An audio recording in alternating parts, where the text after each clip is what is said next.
Oke, mari kita awali dengan doa terlebih dahulu. Bapa di dalam surga, kami ucap syukur untuk penyertaan-Mu dari pagi hingga malam hari ini dalam segala aktivitas dan kegiatan kami, ya Tuhan. Pada malam ini kami tentang salah sibuan kami menyembahkan diri untuk belajar tentang firman-Mu, agar iman kami bertumbuh, agar kami semakin diperlengkapi, dan juga kami dapat memberi tanggung jawab kepada orang-orang yang meminta harapan yang ada pada kami. Kiranya Tuhan pimpin, Tuhan tambahkan kami hikmat pada malam hari ini, sehingga kami dapat mengerti. Roh Kudus kiranya menerangi akal budi hati pikiran kami semua. Kami serahkan waktu kami berdoa di dalam nama Tuhan kami, Yesus Kristus. Amin. Baik, ini adalah pertemuan ketiga kita ya. Pertemuan ketiga kita kemarin kita sudah sampai dalam Matius pasal yang kedua ya. Matius pasal yang kedua. Jadi kalau di dalam outline kita ini kita sudah melewati silsilah sang raja, kelahiran sang raja, pertunangan, pengumuman, penggenapan nubuatan dan kelahirannya, juga masa kanak-kanak sang raja di Bethlehem, di Mesir dan di Nazaret. Jadi sedikit mengulang ya, bahwa tema besar daripada Injil Matius adalah mempresentasikan Yesus sebagai raja. Sesuai dengan Matius 21 ayat yang kelima, lihat rajamu datang.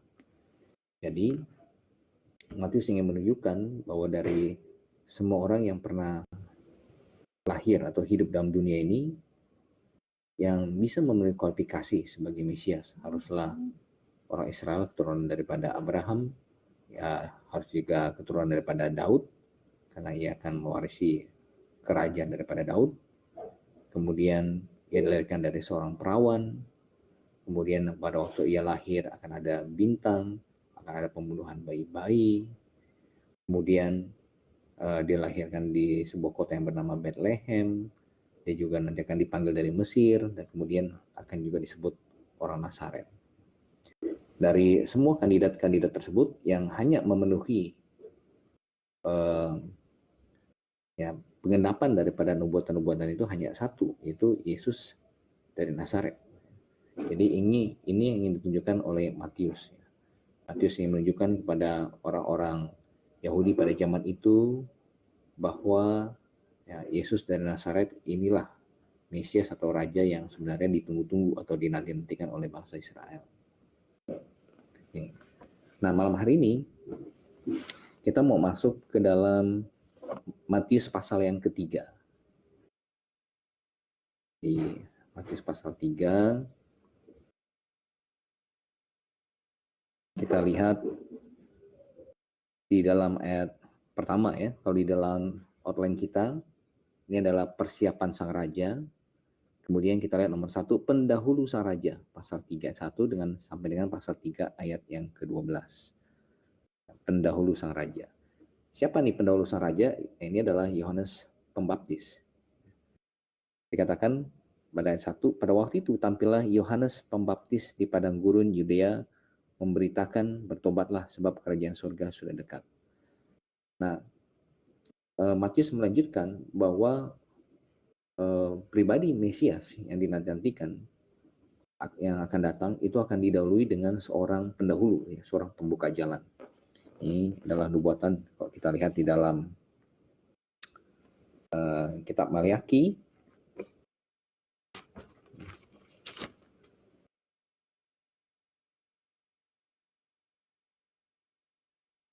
Ini Maliaki ya. Coba kita lihat di dalam pasal yang ketiga ayat yang pertama, Maliaki pasal 3 ayat 1.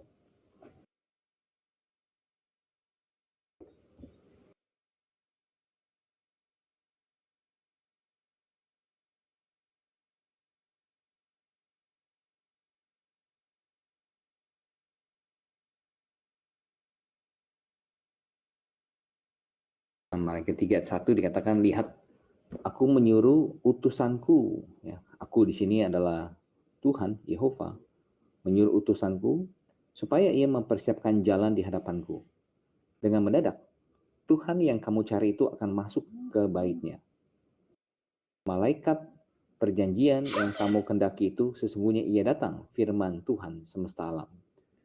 Jadi utusanku, ya.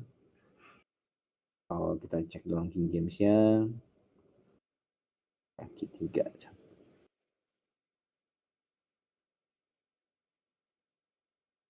Ya. I will send my messenger. Kemudian even the messenger of the covenant. Jadi ada dua messenger di sini. Ya. Ada dua messenger. Jadi ya kata di balik messenger ini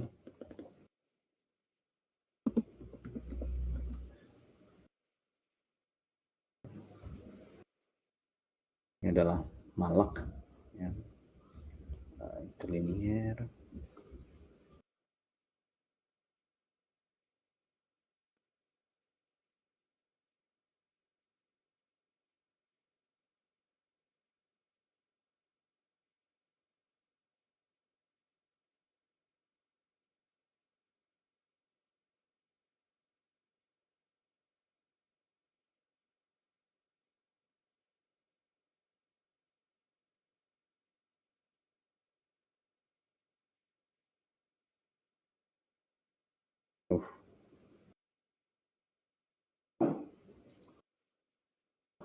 Oke. Malak, ya. Aku akan mengutus, ya, salak, malak, my messenger. Dari sinilah kita dapatkan kata malaikat, ya. Malak itu utusan. Jadi utusan pertama ini mengacu kepada Yohanes Pembaptis. Aku akan mengutus utusanku. Kemudian ada malak kedua, even the messenger, malak berit, ya. Malak perjanjian, malaikat perjanjian. Jadi malak pertama, utusan pertama mengacu pada Yohanes Pembaptis. Utusan kedua, malak kedua ini mengacu kepada, ya, malaikat perjanjian itu mengacu kepada Yesus Kristus. Jadi ada dua gitu, ya. Ada dua malak. Malaikat pertama utusan mengacu kepada Yohanes Pembaptis, kemudian malaikat perjanjian mengacu kepada Yesus Kristus. Coba kita lihat lagi sekarang di dalam kitab Yesaya.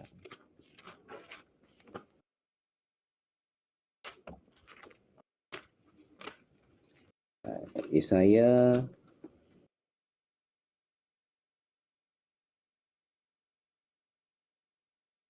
pasal 40 ayat yang ketiga, ya. Yesaya 40 ayat 3. Saat malam Pak Ori. Yesaya 40 ayat yang ketiga.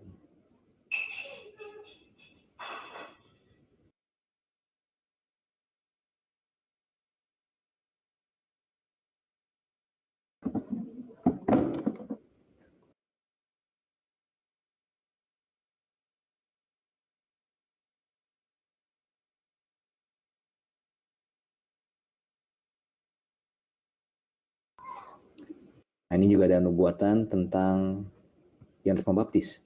Ada suara yang berseru-seru, persiapkanlah di padang gurun jalan untuk Tuhan Yehova. Luruskanlah di padang belantara jalan raya bagi Allah kita.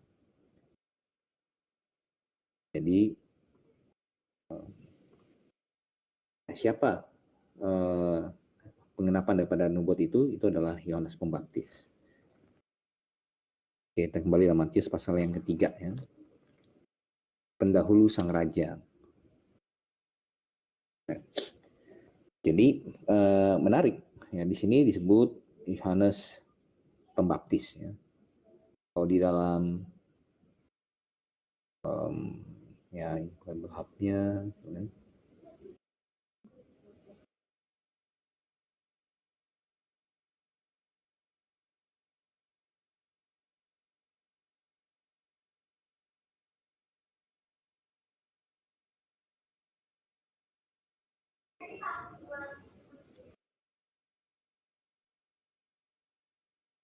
Ya, semalam Pak Arifin.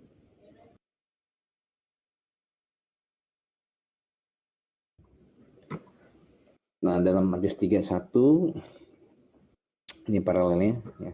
Semua menyebutkan John the Baptist ya, John the Baptist, John the Baptist, John the Baptist, John the Baptist. Ya. Kita lihat Yunaninya juga.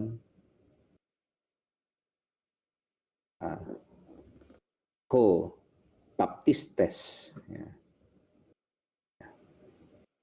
Yohanes Ho Baptistes. Ya. Jadi Yohanes ya, Ho ya, si Baptis.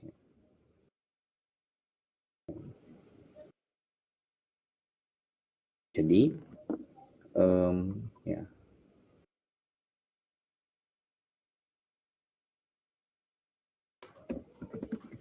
yang King James terjemahan John the Baptist.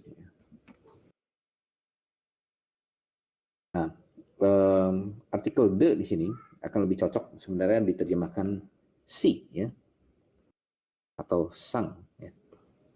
Yohanes si Baptis.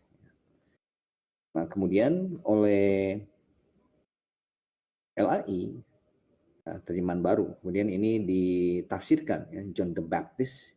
Jadi Yohanes si pembaptis ya. Jadi John the Baptizer. Jadi baptis itu menjadi ya, jadi baptizer ya, Yohanes si pembaptis.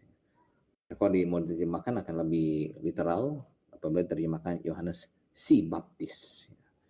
Jadi kalau ditanya siapa tokoh baptis yang pertama, itu adalah John the Baptist ya.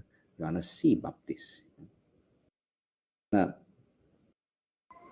apa yang diserukan ya, oleh Yohanes Pembaptis? Menarik, di dalam ayat yang kedua dikatakan, bertobatlah sebab kerajaan surga sudah dekat. Frase kerajaan surga ini adalah frase yang unik, yang identik hanya di dalam Injil Matius. Di dalam Injil Matius sendiri ditemukan sebanyak 33 kali ya, kerajaan surga. Nah, cek 1, 2, 3. Yang lain apa dengar suara saya? Karena Pak Arifin bilang belum ada suaranya.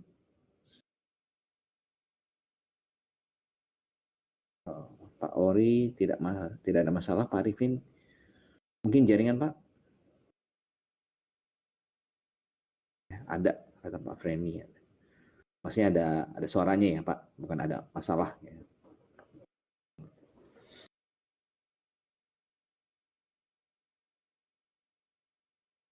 Mungkin jaringan Pak Arifin. Ya. Jadi frase kerajaan surga ini adalah frase yang ditemukan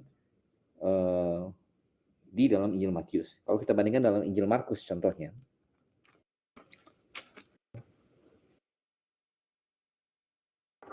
Markus pasal 1, coba kita lihat.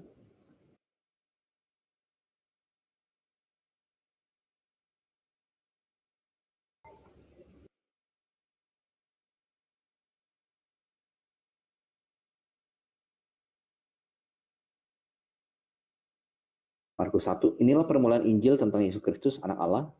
Seperti ada tertulis dalam kitab Nabi Yesaya, lihatlah aku menyuruh utusanku mendahului engkau, ia akan mempersiapkan jalan bagimu. Ada suara orang yang berseru-seru di padang gurun, persiapkanlah jalan untuk Tuhan, luruskanlah jalan baginya. Siapa ini? Yohanes si Baptis. Ya. Demikianlah Yohanes Pembaptis tampil di padang gurun dan menyerukan, bertobatlah dan berilah dirimu dibaptis dan Allah akan mengampuni dosamu. Ya, jadi lihat ya, perkataan pada Markus, bertobatlah, berilah dirimu dibaptis dan Allah akan mengampuni dosamu. Sementara dalam Matius, bertobatlah sebab kerajaan surga sudah dekat. Sebab kerajaan surga ya, sudah dekat. Ya. The Kingdom of Heaven ini ditemukan 33 kali ya, di dalam Injil Matius saja. The Kingdom of Heaven.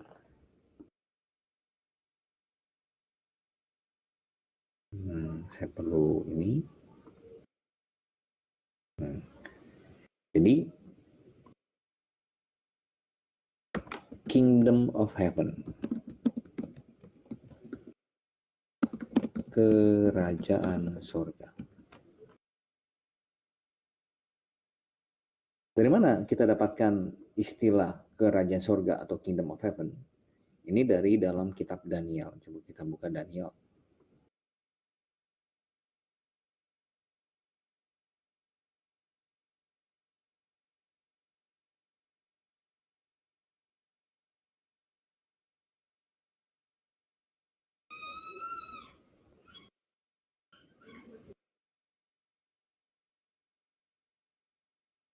Daniel pasal yang kedua, di sini Nabi Daniel sedang menafsirkan mimpi daripada Nebukadnezar.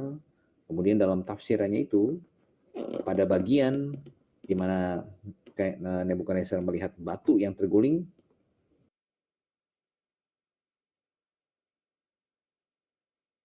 sementara tuanku melihatnya, terungkit lepas sebuah batu tanpa perbuatan tangan manusia, lalu menimpa patung itu, tepat pada kakinya yang dari besi dan tanah liat sehingga remuk.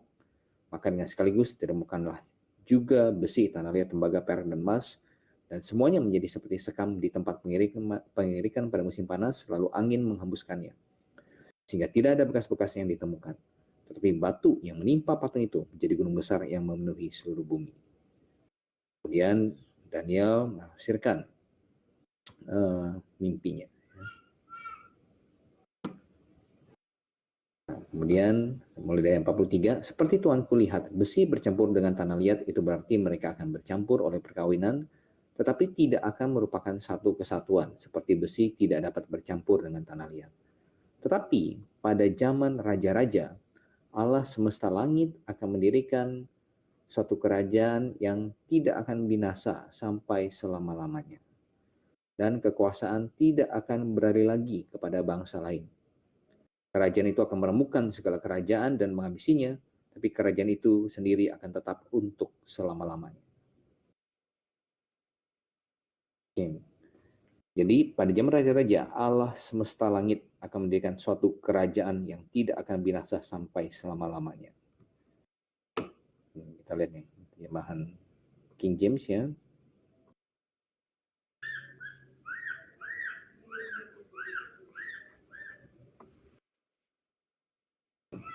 And in the days of this king shall the God of heaven set up a kingdom. Jadi God of heaven set up a kingdom. What kingdom is that? What kingdom that is set up by the God of heaven? What do we call that? Jadi kita sebut apa? Kerajaan yang didirikan oleh God of heaven. Kita sebutnya kingdom of heaven. Kerajaan yang didirikan oleh Allah semesta langit. Kingdom that was built by God of heaven. Kingdom of heaven, kerajaan surga. Jadi kerajaan surga ini mengacu kepada apa? Kerajaan yang didirikan oleh Tuhan sendiri. Ini mengacu pada kerajaan 1000 tahun. Tahun milenium.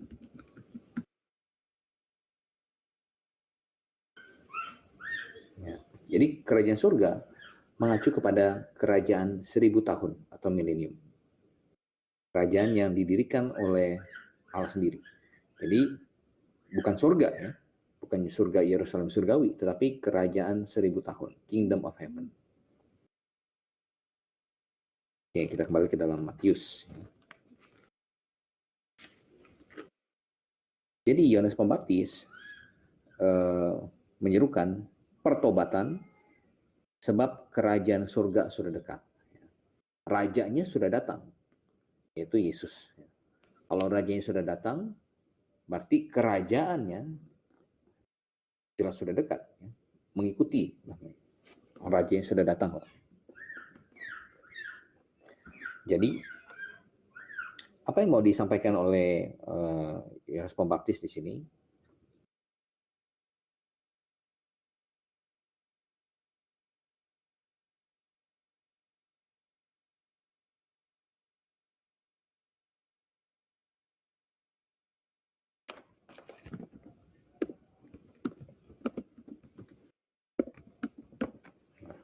Yohanes Pembaptis. Yohanes Pembaptis muncul, ia mengawali satu dispensasi baru, ya, era baru. Itu era apa itu? Itu era perjanjian baru.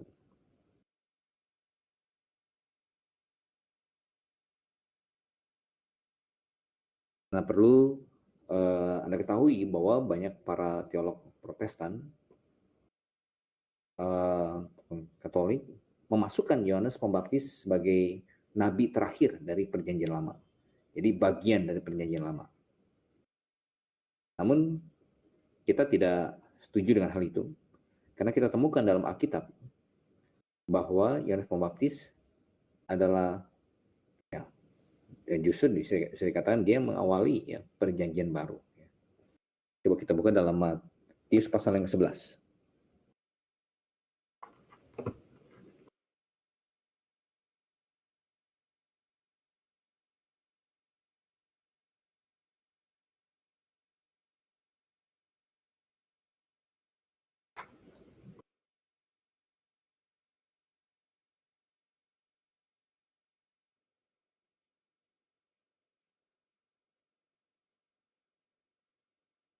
Matius 11 ayat yang ke-13. Sebab semua nabi dan kitab Taurat bernubuat hingga tampilnya Yohanes. Ini Yohanes Pembaptis ya, John the Baptist. Nah, semua nabi dan kitab Taurat mewakili siapa di sini? Semua nabi dan kitab Taurat mewakili perjanjian lama. Anak nabi, Taurat, nabi, Mutubim. Jadi itu perjanjian lama. Berbuat hingga until tampilnya Yohanes. Jadi perjanjian lama PL di sini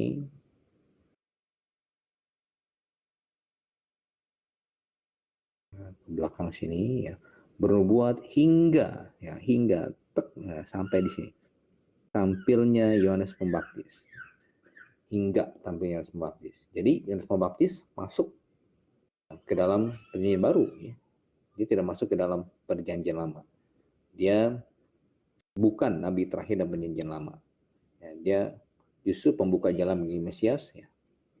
Dia masuk ya dalam dispensasi yang baru. Oleh karena itu, baptisan yang dilakukan oleh Yohanes Pembaptis adalah satu upacara yang baru. Makanya disebut John the Baptist. Di sini ditafsirkan si pembaptis. Kenapa? Karena sebelumnya tidak ada. Dalam perjanjian lama tidak ada upacara baptisan. Sunat bukanlah baptisan. Sunat hanya dilakukan kepada pria, sementara baptisan dilakukan kepada pria dan wanita yang telah bertobat dan percaya dan mau memberi diri dibaptis. Nah, yang sering kali menjadi kesalahan daripada tokoh-tokoh gereja awal-awal dan juga dilakukan oleh kaum GKR maupun Protestan, Anda juga akan pelajari ini di sejarah baptis, adalah istilah ini. Anda harus ingat.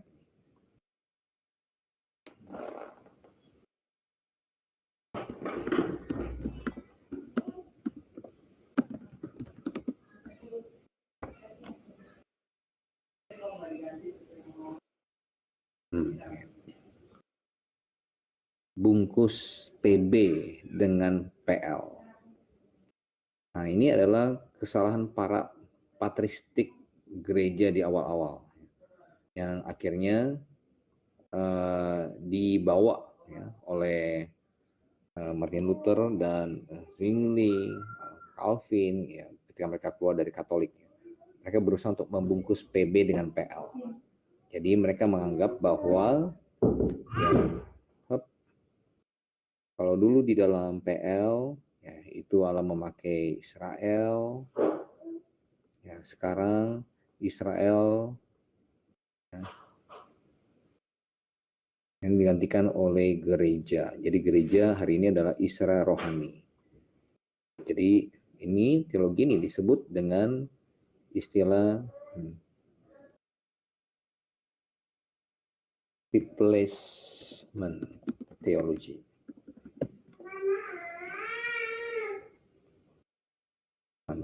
Lupa saya dapat caps.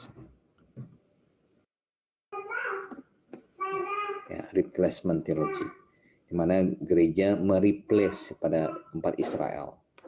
Nah, kita tidak setuju dengan teologi ini. Gereja adalah gereja, Israel adalah Israel. Jadi pada waktu gereja hari ini ada, Israel juga masih ada sebagai sebuah entitas, sebagai suatu bangsa yang lagi perang di Gaza dengan Hamas itu ya. Jadi gereja adalah gereja, Israel adalah Israel. Jadi kepada Israel diberikan sunat, kepada gereja diberikan ya upacara baptisan bagi yang bertobat dan percaya ya, memberikan dirinya dibaptis. Sementara Paulus bilang, ya, sunat atau tidak bersunat tidak ada artinya, tapi yang berarti adalah ada di dalam Kristus. Hari ini orang masuk surga neraka diselamatkan bukan soal dia sudah disunat atau belum disunat. Ya. Yang wanita bagaimana? Ya. Di baptisan ya, tidak menggantikan sunat. Baptisan adalah upacara yang diberikan kepada orang percaya di masa PB, di dispensasi yang berbeda. Sunat diberikan kepada orang Israel. Baik, kalau ada pertanyaan silakan ya. Nah, jadi saya ingin menunjukkan, menekankan bahwa kita mengajarkan Yohanes Pembaptis adalah start, ya. Dia adalah yang start pembuka jalan. Dia masuk ke dalam PB, ya. Dia memulai dispensasi yang baru. Jadi upacara yang dia lakukan, yaitu upacara baptisan, adalah sesuatu yang baru. Jadi kita tidak menemukan ada baptisan dalam perjanjian lama. Sunat tidak bisa disamakan dengan baptisan. Pembasuhan tidak bisa disamakan dengan baptisan. Pembasuhan dilakukan terus-menerus. Ya. Baptisan masa dilakukan tiap hari atau tiap minggu, tidak. Kita katakan baptisan cukup satu kali asal benar. Ya. Baik, kalau tidak benar ya harus dibaptisasi dengan benar. Jadi tidak ada upacara yang sepadan dengan baptisan di dalam perjanjian lama. Ini adalah sesuatu yang baru. Coba kita buka di dalam Injil Yohanes.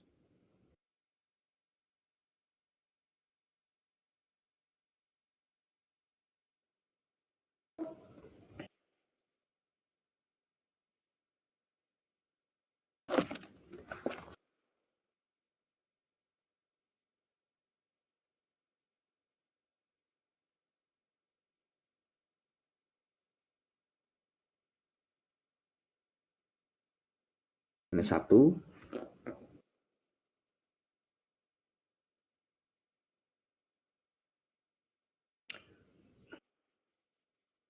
dalam ayat 31.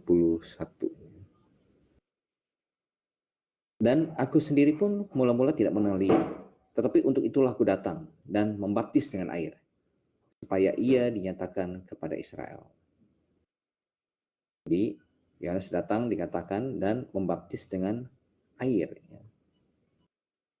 Untuk itulah aku datang dan membaptis dengan air. Jadi ini adalah suatu upacara yang baru, ya. Yesus Yohanes datang membaptis dengan air. Oke.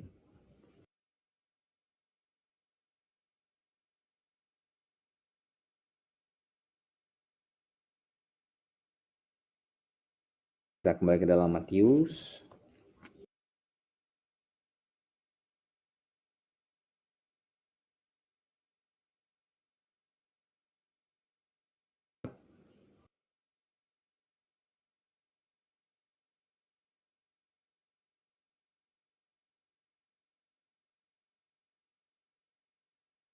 Kita lanjutkan lagi sekarang. Kenapa dikatakan kerajaan surga sudah dekat?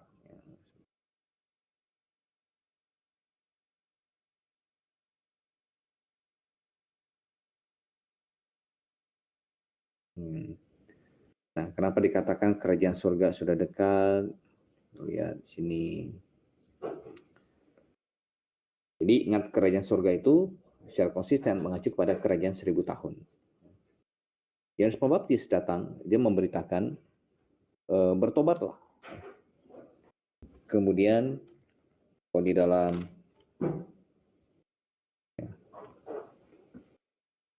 Markus 1 ayat 4, berilah dirimu dibaptis dan Allah akan mengampuni dosamu.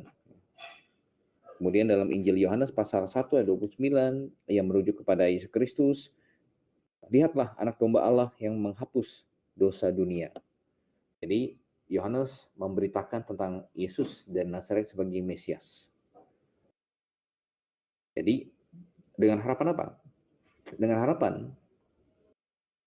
orang-orang Yahudi yang hidup pada zaman Yohanes dan Yesus Kristus, Yesus dan Nazaret, menerima pesan Yohanes Pembaptis, memberi diri dibaptis, kemudian beriman kepada Yesus Kristus yang diberitakan oleh Yohanes Pembaptis, sehingga mereka semua ya, atau mungkin tidak semua, mayoritas ataupun secara nasional sebagai satu bangsa menerima Yesus Kristus sebagai sebagai Mesias, sebagai Raja mereka. Kalau bangsa Israel menerima Yesus dari Nazaret sebagai Raja, sebagai Mesias mereka, maka Yesus mungkin akan disalibkan oleh pihak Romawi, tapi bukan karena permintaan orang-orang Israel, karena mereka menerimanya. Maka pada waktu itu, bangsa Yahudi akan segera, dan dunia akan segera masuk ke masa tribulasi,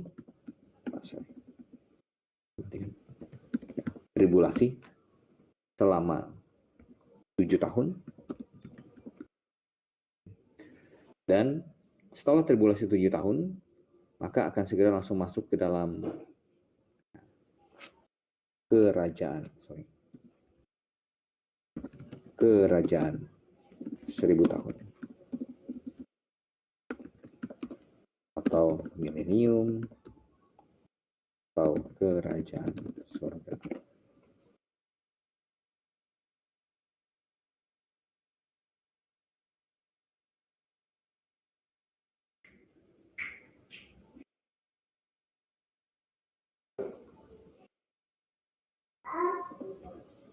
Ya, maka segera akan langsung masuk ke sini. Ya.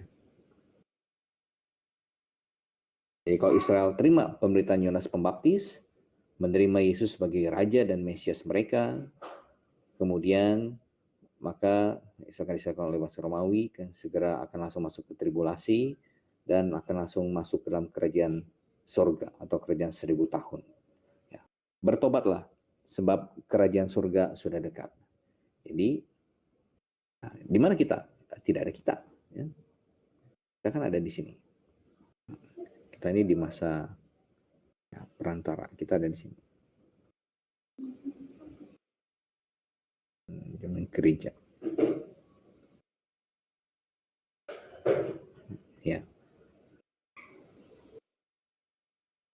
Nah, ini tidak ada. Kalau bangsa Yahudi menerima Yesus sebagai Raja dan Mesias mereka. Tapi karena mereka menolaknya, akhirnya Tuhan memberikan kesempatan, membukakan pintu kepada bangsa-bangsa lain agar kita dapat diselamatkan. Tapi kalau mereka terima, ini akan langsung masuk ke sini. Makanya Yohanes Pembaptis katakan, bertobatlah sebab kerajaan surga sudah dekat. Oke. Jadi ingat ya, kerajaan surga adalah sebuah frase yang selalu mengacu kepada kerajaan 1000 tahun, ya, milenium. Jadi bukan mengacu kepada surga ya, atau Yerusalem surgawi, tapi kerajaan 1000 tahun di bumi. Jadilah di bumi seperti di surga, dalam doa Bapa kami itu. Kemudian kita lanjutkan lagi. Sesungguhnya dialah yang dimaksudkan Nabi Yesaya ketika ia berkata, ada suara orang yang berseru di padang gurun, persiapkanlah jalan untuk Tuhan, luruskanlah jalan baginya. Ya. Menarik di dalam Yesaya 40 itu, ya, ayat yang ketiga.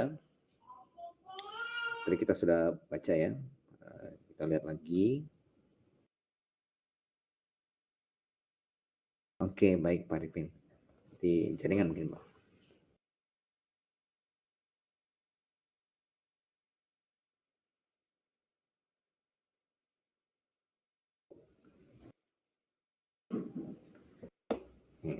Perhatikan di sini kata Tuhan ya, itu huruf besar semua. Ya.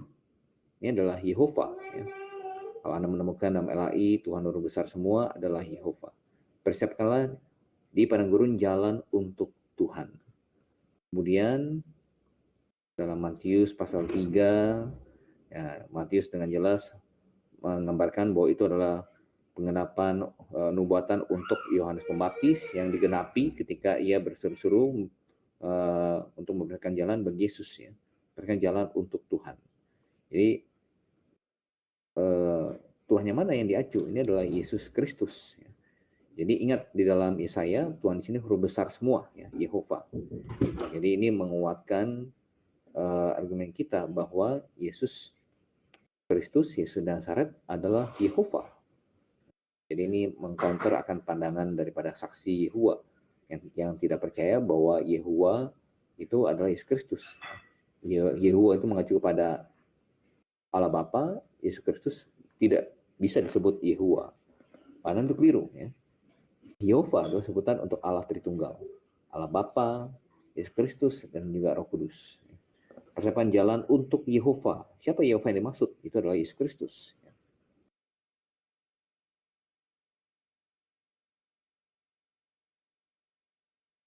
Oke, baik. Kemudian kita lanjutkan lagi. Yohanes memakai jubah bulu unta, ikat pinggang kulit, makanannya belalang dan madu hutan. Jadi kita lihat ini tipikal nabi, ya, gambaran nabi ekstrim. Ya. Pakaian terbuat dari kulit unta itu sebuah pakaian kasar. Ya. Dan seringkali dipakai oleh orang-orang dari ekonomi bawah di Timur Tengah. Ikat pinggang kulit, biasa perlengkapan umum, terbuat dari kulit. Ya, kalau pada waktu itu ukurannya, ya kulit itu dianggap sebagai sesuatu yang murah, ya, kasar. Yang biasanya kebanyakan pakai kain, ya. Tapi di zaman kita sekarang justru kalau yang kulit asli justru mahal, ya. Kemudian makanannya belalang dan madu hutan. Jadi belalang ini bukan satu makanan yang haram, diperbolehkan untuk dimakan dalam hukum Taurat. Dalam Imamat 11 ayat 22 itu boleh dimakan. Ya, ini menjadi sumber protein bagi Yohanes Pembaptis. Ya, meskipun saya belum pernah coba, ya. Mungkin ada yang pernah coba, ya, rasa belalang. Ya. Biasanya info yang saya dapat, ya, bagian kepala, kaki, sayap dibersihkan, bisa direbus, dikukus atau dipanggang. Terkadang dipakaikan mentega. Ya. Jadi digoreng pakai mentega. Ya.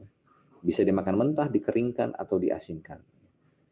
Jadi di sini Yohanes Pembaptis proteinnya dapat dari belalang, karbohidratnya dapat, ya, dari madu hutan. Ya, madu itu ada karbohidratnya. Ini unik, ya, makanannya. Kemudian kita lanjutkan lagi, dikatakan di dalam pasal 3 dan 5, maka datanglah kepadanya penduduk dari Yerusalem, dari seluruh Yudea dan dari seluruh sekitar Yordan, lalu sambil mengaku dosanya, mereka dibaptis oleh Yohanes di sungai Yordan. Jadi kita lihat baptisan yang dilakukan oleh Yohanes Pembaptis adalah baptisan yang didahului dengan pengakuan dosa. Jadi mereka harus mengakui dosanya, kemudian mereka beriman, ya, kepada apa yang diberitakan oleh Yohanes Pembaptis. Tapi kita lihat di sini,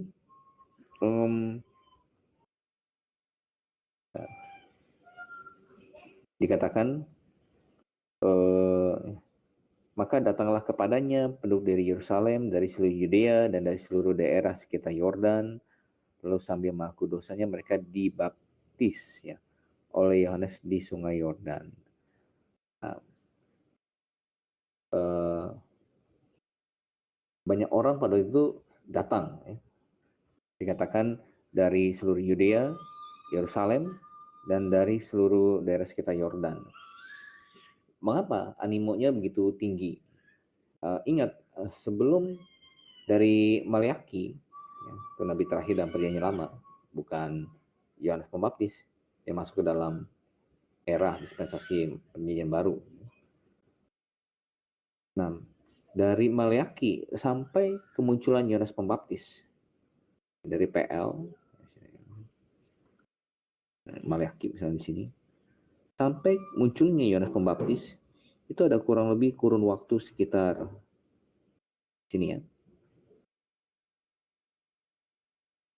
Ya, ini sekitar 400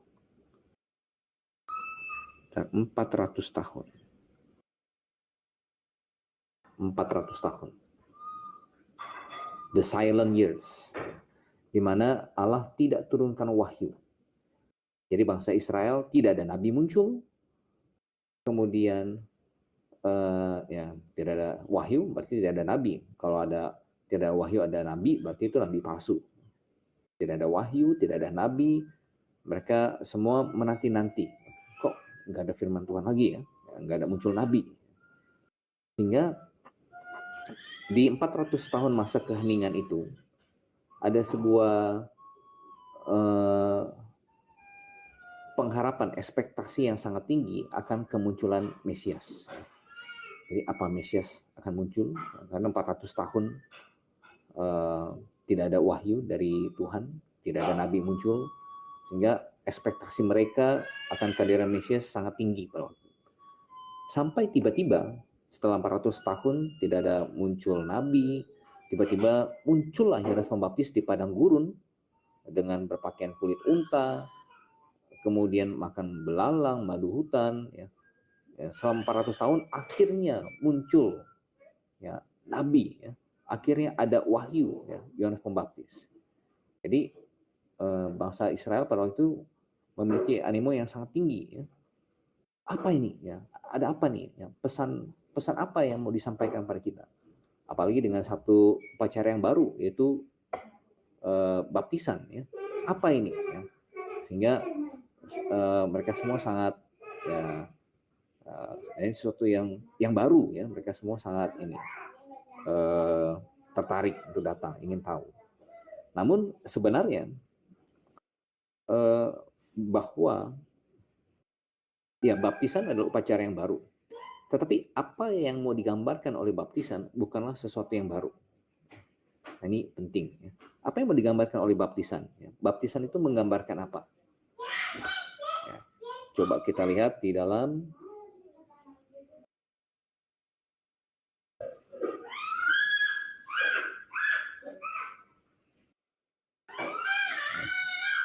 Roma pasal yang ke-6. Ya. Jadi apa yang mau digambarkan oleh baptisan? Dikatakan ayat 3, atau tidak tahukah kamu bahwa kita semua yang telah dibaptis dalam Kristus telah dibaptis dalam kematiannya? Dengan demikian kita telah dikuburkan bersama-sama dengan Dia oleh baptisan dalam kematian, supaya sama seperti Kristus telah dibangkitkan dari antara orang mati oleh kemuliaan Bapa, dan juga kita akan hidup dalam hidup yang baru. Jadi baptisan itu menggambarkan penguburan dan juga kebangkitan. Nah, apa yang dikubur? Ya? Apa yang dikubur? Orang hidup dikubur, celaka. Ya. Yang dikubur adalah orang mati. Jadi seorang yang dibaptis, berarti dia menggambarkan kematian, ya, dosa-dosa, mati dosa-dosa, dikuburkan, ya, manusia lamanya, ya, kemudian dibangkitkan, ya, karena dia punya manusia baru. Jadi baptisan menggambarkan ya,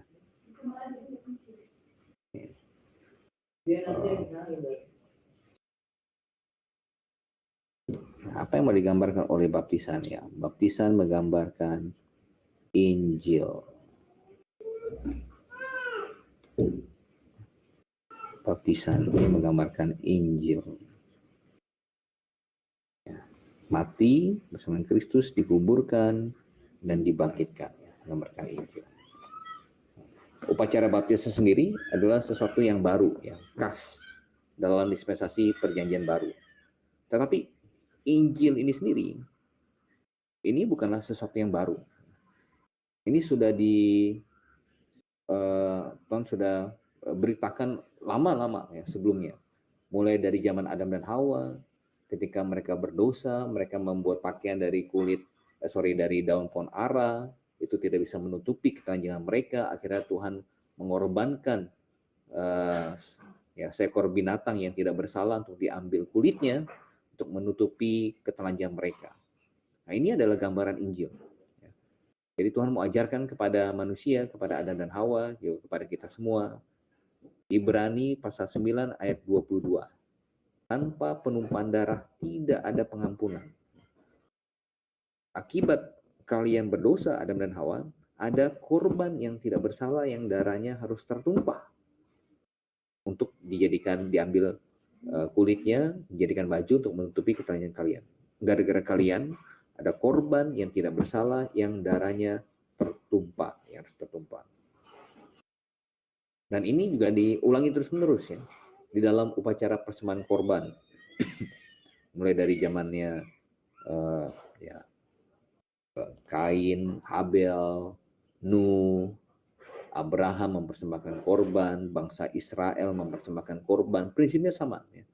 Akibat kalian berdosa, ada korban yang tidak bersalah yang darahnya harus tertumpah untuk menutupi ya, dosa kalian supaya kalian selamat.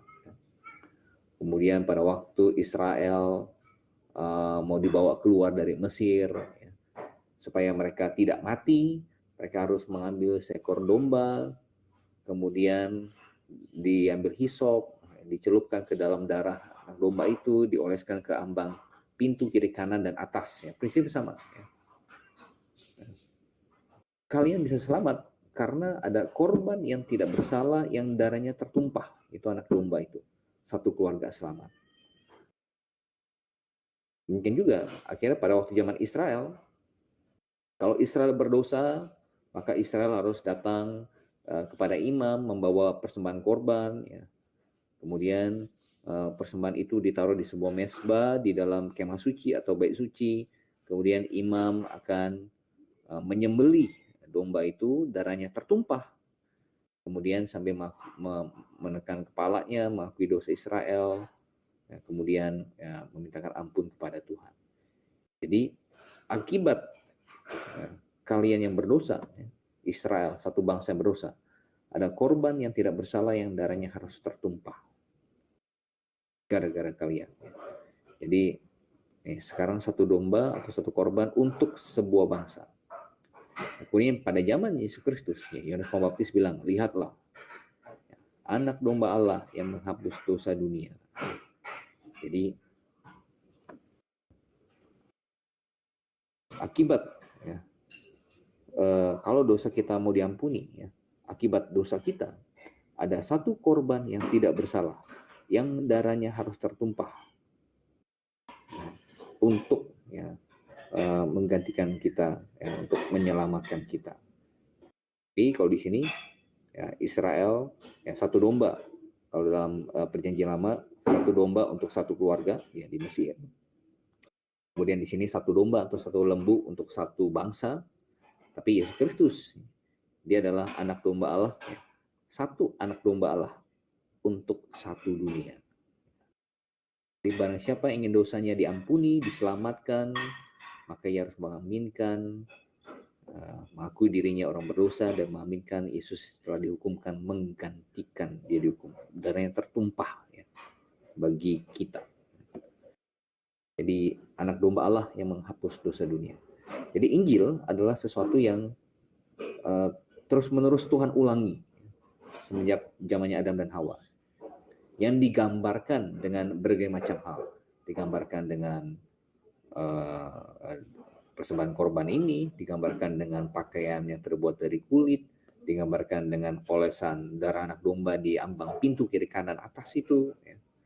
Digambarkan dengan Ishak yang dikorbankan oleh Abraham. Jadi semua adalah gambaran yang merujuk kepada siapa? Kepada Yesus Kristus. Ya. Yesus Kristus. Nah, di dalam perjanjian baru, ya, Injil itu digambarkan dengan apa? Ya, digambarkan bukan lagi dengan persembahan korban, tapi digambarkan dengan ya baptisan, upacara baptisan. Jadi turut mati, dikuburkan dan dibangkitkan bersama dengan Kristus. Dengan demikian, satu-satunya mode itu adalah cara. Mungkin ini saya hapus ya. Sudah terlalu banyak. Satu-satunya mode atau cara baptisan yang bisa menggambarkan dengan tepat Injil, yaitu mati, dikuburkan, kemudian dibangkitkan bersama dengan Kristus adalah mode selam. Jadi, mode, cara. Mode ini cara. Mode. cara baptisan. Cara baptisan apa yang dilakukan oleh Yohanes Pembaptis? Dengan cara diselam. Hanya dengan cara ini yang bisa dengan tepat menggambarkan ya, dikuburkan, kemudian dan dibangkitkan bersama dengan Kristus. Jadi mode percik, tuang, curah, kemudian pada zaman COVID bahkan ada yang pakai water gun, ya, karena mungkin nggak mau dekat-dekat ditembak dari jauh pakai water gun, tembakan air, gitu. Itu ya tidak bisa menggambarkan Injil. Ya. Hanya mode selam yang bisa menggambarkan Injil dengan pas, ya, dengan tepat. Dan perlu Anda ketahui, ini juga akan Anda pelajari kalau misalnya Anda ikut sejarah baptis, ya. Gereja Katolik itu masih membaptis secara selam sampai tahun 1300-an. Ya. Jadi untuk soal mode di sini, ya, mode atau cara dalam perjalanan sejarah gereja sampai dengan 1300-an itu tidak ada persoalan.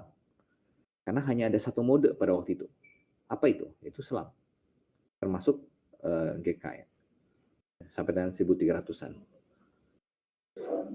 Hanya pada waktu itu mereka membaptis sebanyak 3 kali. Ya. 3 kali penyelaman. Dalam nama Bapa, cebluk. Dalam nama Putra, cebluk. Dalam nama Roh Kudus. Ya. Yang kita tidak setuju. Sebenarnya cukup sekali. Karena dalam nama di situ tunggal. Ya. Perintah amanat agung, baptislah mereka dalam nama itu tunggal. Bapa, Putra, dan Roh Kudus. Ya. Jadi cukup sekali. Nama Bapa, Putra, dan Roh Kudus. Ya. Cepluk. Ya. Jadi sampai dengan 1300-an AD, itu GKR masih melakukan praktek selam, hanya itu yang dilakukan. Kemudian akhirnya dalam 1300-an ke atas, ya, mulai dari Kaisar Charlemagne ya, di Eropa, akhirnya mulai ada mode lainnya yang diadopsi, yaitu mode tuang atau curah. Kemudian Martin Luther keluar di 1517 membawa mode itu, ya, karena dia hanya protes soal Alkitab dan keselamatan. Gerejanya masih bawa. Oke, baik, kita sampai ke ayat 7, ya. Matius, kembali ke Matius pasal 3 yang ke-7. Kalau ada pertanyaan silakan langsung. Tetapi waktu ia melihat banyak orang Farisi dan orang Saduki datang untuk dibaptis, berkatalah ia kepada mereka. Ya, jadi karena animo yang begitu tinggi, orang Farisi dan Saduki juga ikut-ikutan. Ingat, orang Farisi dan Saduki adalah dua kelompok Yahudi yang aliran besar, ya, pada waktu itu, di mana Farisi ini yang percaya mujizat, kemudian ini sangat erat, sangat ketat memegang hukum Taurat dan tradisi, ya. Kemudian percaya dengan kebangkitan orang mati, ya, mujizat. Sementara orang Saduki ini bisa dikatakan ibarat yang bagian liberalnya, ya. Jadi tidak percaya dengan mujizat, kemudian lebih pro dengan Romawi, ya. Tidak percaya kebangkitan orang mati. Ya. Ini bagian liberalnya. Ya. Tapi mereka, ya, dari dua kelompok itu datang kepada Yohanes Pembaptis untuk dibaptis. Ya. Berkatalah Yohanes Pembaptis kepada mereka, "Hai kamu, keturunan ular beludak. Siapakah yang mengatakan kepada kalian bahwa kalian dapat melarikan diri dari murka yang akan datang? Jadi hasilkanlah buah yang sesuai dengan pertobatan. Dan janganlah mengira bahwa kamu dapat berkata dalam hatimu, Abraham adalah bapa kami. Karena aku berkata kepadamu, Allah dapat menjadikan anak-anak bagi Abraham dari batu-batu ini." Ya, karena orang Yahudi, Israel percaya ya mereka bisa masuk surga otomatis. Kenapa? Karena mereka sudah disunat dan sudah otomatis yang adalah keturunan daripada Abraham, ya, secara biologis, jadi pasangan surga. Ya. Abraham adalah bapa kami. Ya. Nah, Yohanes katakan, ya, jangan mengira kamu dapat berkata dalam hatimu, Abraham adalah bapa kami. Karena aku berkata padamu, Allah dapat menjadikan anak-anak bagi Abraham dari batu-batu ini. Jadi bukan soal siapa kakek moyangmu. Kemudian kapak sudah tersedia pada akar pohon, dan setiap pohon yang tidak menghasilkan buah yang baik pasti ditebang dan dibuang ke dalam api. 11. Aku membaptis kamu dengan air sebagai tanda pertobatan, tetapi ia yang datang kemudian daripadaku lebih berkuasa daripadaku, dan aku tidak layak melepaskan kasutnya. Ia akan membaptiskan kamu dengan Roh Kudus dan dengan api.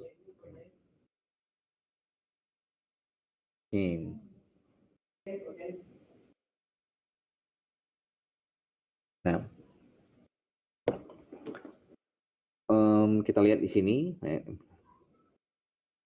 di dalam ayat yang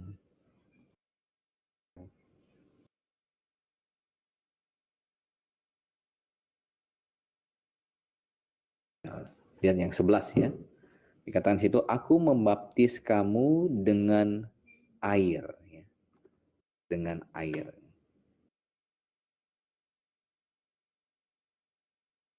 Oke.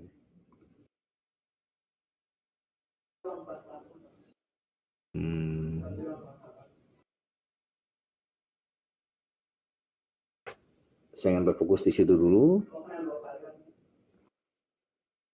3 ayat yang 11.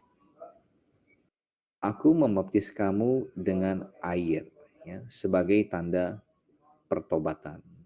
Jadi nomor 1, apa fungsi baptisan? Bukan untuk buat orang masuk surga. Baptisan tidak buat orang masuk surga. Baptisan tidak menyelamatkan. Baptisan tidak menghapuskan dosa. Baptisan tidak meregenerasikan. Baptisan tidak melahirbarukan. Ini penting, ya. Jadi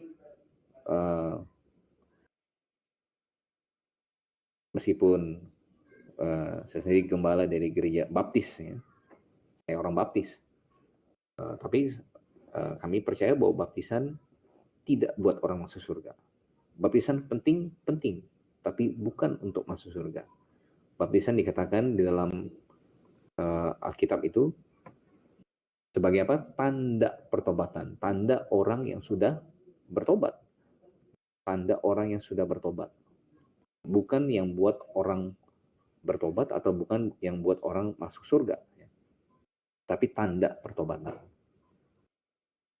Kemudian kita lihat lagi, ya. Preposisi dengan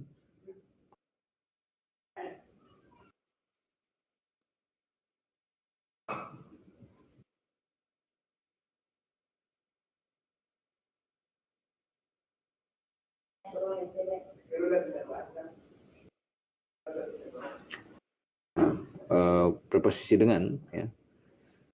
Ini bahasa Yunani-nya. Ego baptizo humas. Oh, ini kata dasarnya.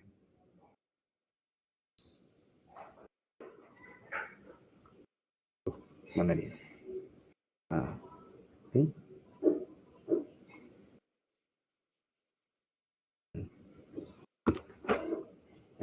Ego men humas baptizo en hudati. Kata dengan itu adalah kata preposisi en, ya.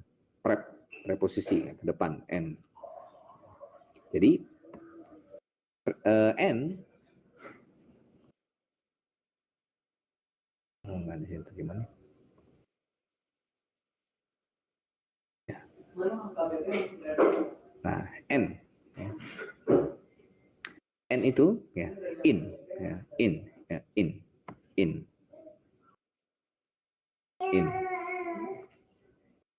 ya. Dari kata itulah kita dapatkan kata in, ya. Jadi n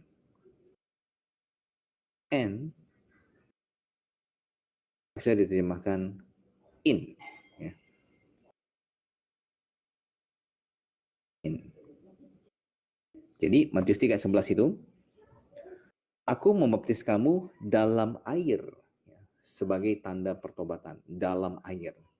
Ini sekali lagi, ini preposisi n yang menekankan mode yang dilakukan oleh Yohanes Pembaptis pada waktu itu. Itu apa? Selam, ya, di dalam air. Aku membaptis kamu di dalam air. Kemudian, nah kata yang sama juga itu di dalam ayat 11 di bagian B-nya, ya. 11 bagian B-nya.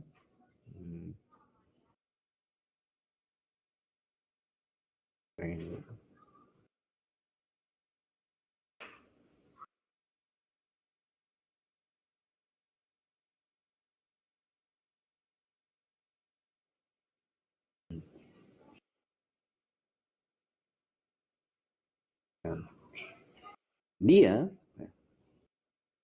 autos humas, ya, kalian baptise, ya. Dia baptise, ya, future, ya, akan membaptis kalian. N lagi dipakai N di sini. Sebentar, saya sudah mau habis. Saya ambil cas dulu ya. Bentar.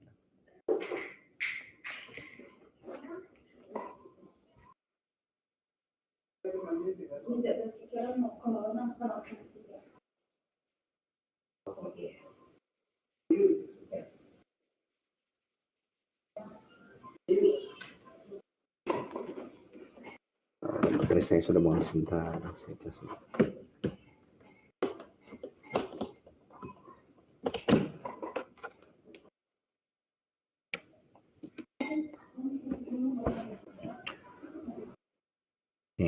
Nah, di sini dikatakan Tuhan Yesus akan membaptis N penimati hagio kai puri. Dia akan membaptis N, ya, di dalam Roh Kudus dan api, ya. Di mana di sini LAI sekali lagi diterjemahkan dengan Roh Kudus dan dengan api. Jadi akan lebih tepat kalau diterjemahkan, ya, dalam, ya, dalam Roh Kudus dan dalam api. Jadi N semua, ya, aku membaptis kamu dalam air sebagai tanda pertobatan, tapi yang datang kemudian daripadaku lebih berkuasa daripadaku dan aku tidak layak melepaskan kasutnya. Dia akan membaptiskan kamu dalam Roh Kudus dan dalam api. Jadi ini perlu di-clearkan dulu, ya. Preposisi yang dipakai adalah N, ya, dalam. Oke. Pak Arisman Purba baru bergabung, ya, Pak Danias juga. Oke. Pak Arisman, hari Selasa itu adalah jadwal pengantar PB, ya, kelas pengantar PB. Jadi nanti klik di Moodle-nya yang kelas pengantar PB, nanti gabung join session di big blue button itu. Pertemuan berapa, ya. Nah, setiap hari Kamis itu adalah kelas Matius. Jadi nanti waktu di Moodle, kliknya yang di kelas Exegesis Matius. Nanti ada pertemuan berapa yang terakhir itu, baru klik di big blue buttonnya join session. Jadi kalau misalkan di hari Kamis Pak Purba masuk ya ke pengantar PB, nggak ada big blue button, ya nggak ketemu di situ. Ya, ke kelas Matius. Oke, baik, sampai sini ada pertanyaan untuk preposisi yang terlebih dahulu.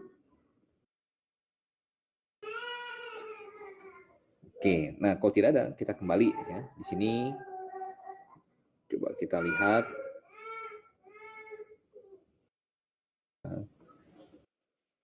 Aku membaptis kamu dengan air, ya, dalam air sebagai tanda pertobatan, tetapi Ia yang datang kemudian daripadaku lebih berkuasa daripadaku, dan aku tidak layak melepaskan kasutnya. Ya, kasutnya. Kasutnya. Ya, sandalnya, ya, kasutnya. Hipodemata, sandalnya. Sepatunya atau sandalnya. Jadi mengacu kepada siapa ini? Jelas ini mengacu kepada Yesus Kristus, ya. Jadi dari pribadi Allah Tritunggal yang keberapa yang pakai sepatu, ya, yang pakai sandal, ya. Jelas bukan Bapa, bukan Roh Kudus, tetapi, ya, Yesus Kristus, ya, yang pakai sandal, ya, pakai sepatu. Ia akan membaptiskan kalian dalam Roh Kudus dan dalam api. Dalam Roh Kudus dan dalam api.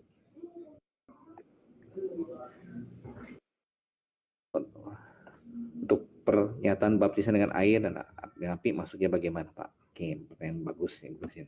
Nah, kita mau masuk ke sini, ya, yang bagian serunya nih.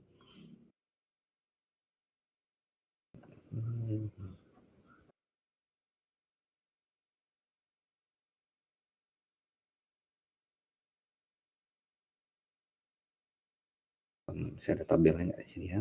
Oke.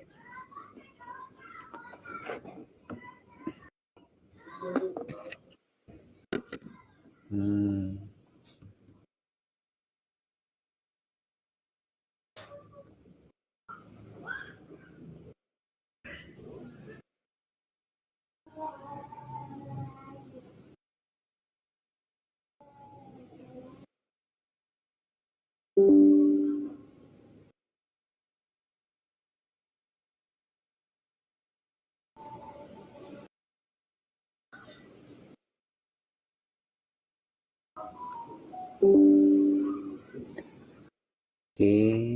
coba saya buat di sini.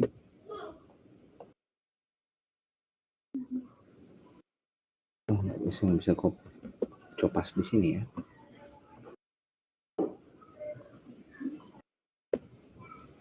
Oh, nggak bisa. Oke, baik. Kalau itu saya buat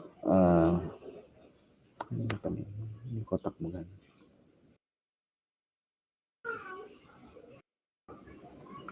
Hmm.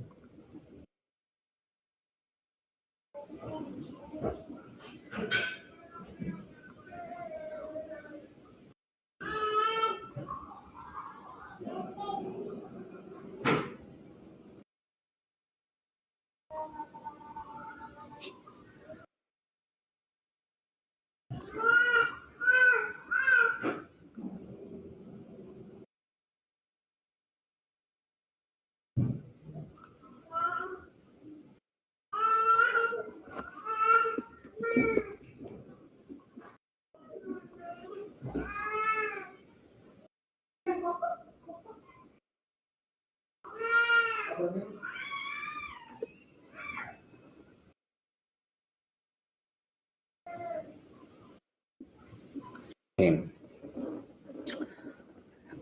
Nah, kita lihat di sini. Ini saya tulis di sini.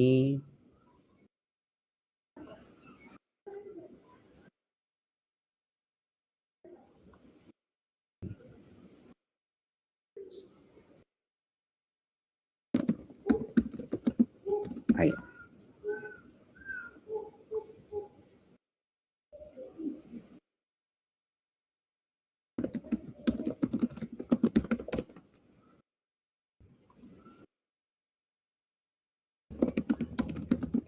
Api.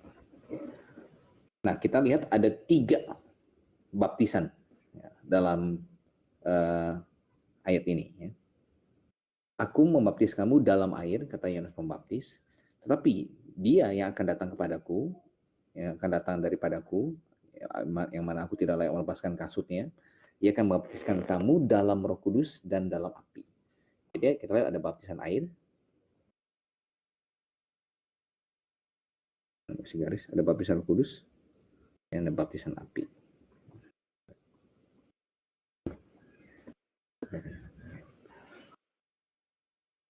Kemudian kita lihat sekarang.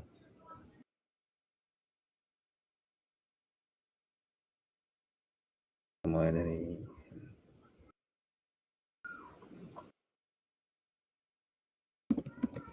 pelaksananya. Pelaksananya.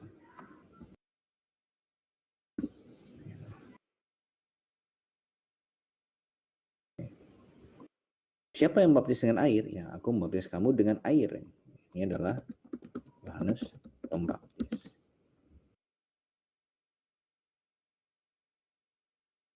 Kemudian, tapi yang akan datang kemudian daripadaku, lebih berkuasa daripadaku, ia akan membaptiskan kamu dalam Roh Kudus. Siapa yang membaptis dalam Roh Kudus? Ini adalah Yesus Kristus. Ia akan membaptis dalam Roh Kudus dan dalam api. Ini juga mengacu pada Yesus Kristus.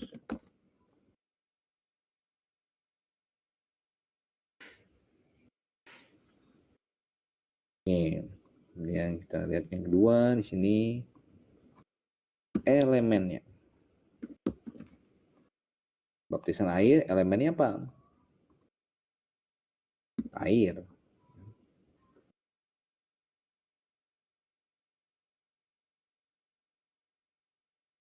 Baptisan Roh Kudus, elemennya apa? Ya, Roh Kudus. Baptisan api, elemennya apa? Ya, sesuai namanya ya. Api. Nah, api.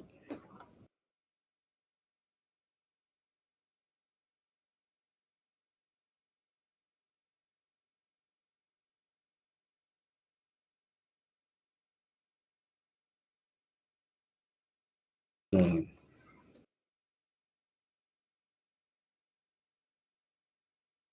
Kemudian sini audience dan kandidat. Siapa yang boleh menerima baptisan air atau kandidatnya? Ini adalah orang yang percaya, yang sudah mengaku dosanya kemudian percaya. Bagaimana dengan Roh Kudus ya, yang menerima baptisan Roh Kudus?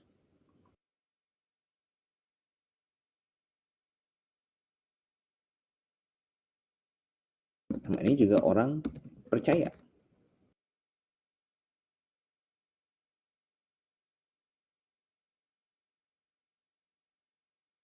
Lalu yang akan menerima baptisan api, untuk baptisan api ini adalah orang tidak percaya.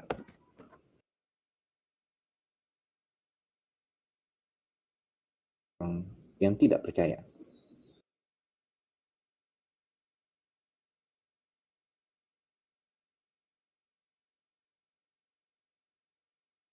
Oke. Nah, di sini mulai akan terjadi perdebatan. Karena saya tahu ada banyak komentator Alkitab, ada banyak gereja yang menafsirkan api di sini adalah lawatan Roh Kudus, pengurapan daripada Roh Kudus. Ya. Seperti Pentakosta, api dari surga. Ya. Kemudian kalau seseorang dibaptis dengan api, kemudian dia akan dapatkan holy laughter, ya, dia tertawa kudus, misalkan bergulang-guling, ya. Tapi tidak, ya. Saya tidak menafsirkan api di situ mengacu pada hal yang baik. Ya. Mengapa? Karena secara konteks, kalau kita lihat, secara konteks, api di dalam Matius pasal yang ketiga, mulai dari ayat yang 10, kapak sudah tersedia pada akar pohon, setiap pohon yang tidak menghasilkan buah yang baik pasti ditebang dan dibuang ke dalam api. Ya. Api mengacu kepada penghukuman. Ya. Api pertama. Aku membaptis kamu dengan air, kemudian ia akan membaptiskan kamu dengan dalam Roh Kudus dan dengan api. Api kedua. Ya. Api pertama mengacu kepada penghukuman. Oke, kita tinggalkan dulu api yang di sini ya, yang di tengah-tengah ini. Api yang ketiga, alat penampi sudah di tangannya, ia akan membersihkan tempat pengirikannya dan mengumpulkan gandumnya dalam lumbung, tetapi debu jerami itu akan dibakar dalam api yang tidak terpadamkan, ya, penghukuman. Api pertama penghukuman, ya. Api yang ketiga penghukuman. Nah, api yang di tengah-tengahnya apa? Jadi anugerah gitu, atau jadi semacam kayak karunia. Tampaknya tidak ya. Jadi secara konteks, secara konsisten dalam Perikop pasal yang ketiga itu, api ya, api yang pertama mengacu pada penghukuman, api yang ketiga mengacu pada penghukuman, ya. Api yang di tengah-tengahnya, ya, yang sandwich itu juga ya, mengacu pada penghukuman. Jadi kepada mereka yang percaya akan diberikan karunia Roh Kudus, pada mereka yang tidak percaya akan diberikan api. Jadi cara masyarakat api di situ adalah untuk orang yang tidak percaya, ya, audiensnya.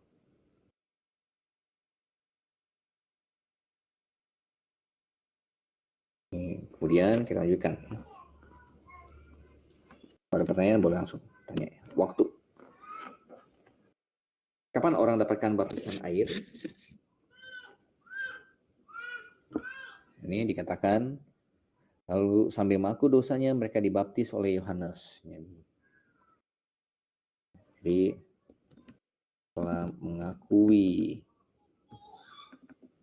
ya, imannya, jadi dia akan dibaptis air setelah ia mengakui imannya, ya, bahwa dia orang berdosa, bahwa dia beriman kepada Yesus Kristus. Nah, Roh Kudus ya.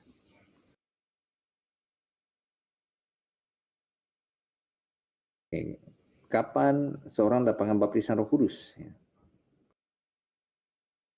ini hanya terjadi 4 kali setelah seorang diselamatkan. Jadi hanya terjadi 4 kali ya peristiwa pembaptisan Roh Kudus. Maksudnya 4 kali bagaimana Pak? Apa masing-masing orang dapat 4 kali? Oh tidak, maksudnya hanya terjadi 4 kali sebagai penggenapan. Nah, nanti kita akan masuk sih ya. Sebagai penggenapan, tapi nggak apa disebutkan dulu sekarang. Sebagai penggenapan dari Kisah Rasul pasal 1 ayat yang ke-8.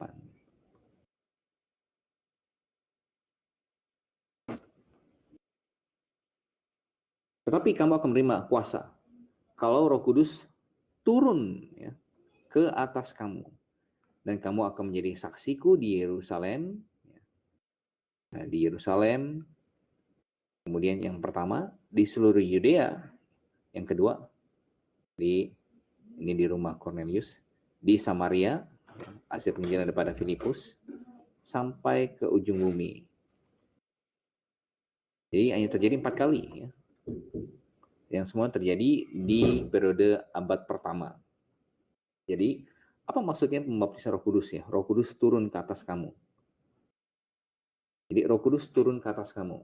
Saya mau hapus nanti.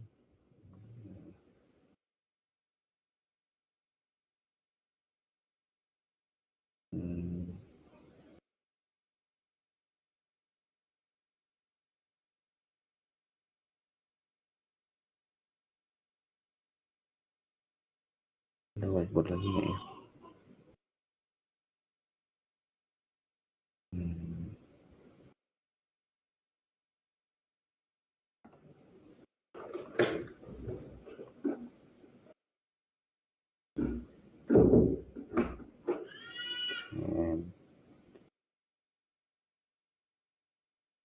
Saya share di sini ya.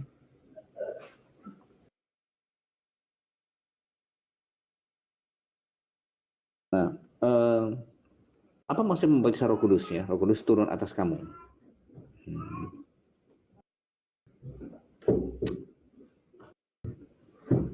Jadi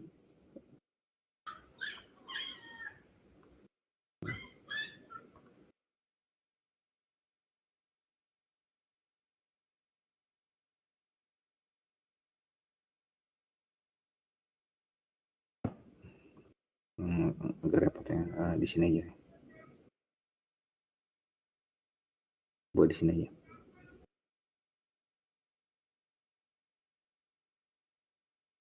Jadi ini adalah PL, kemudian ini PB.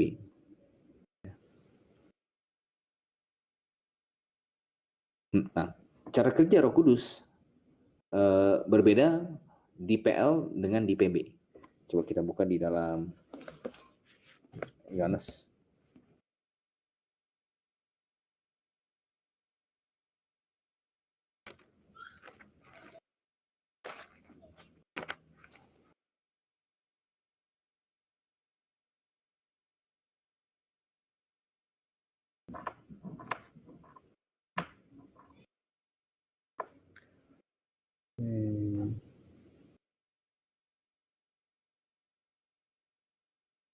Di dalam Yohanes 14.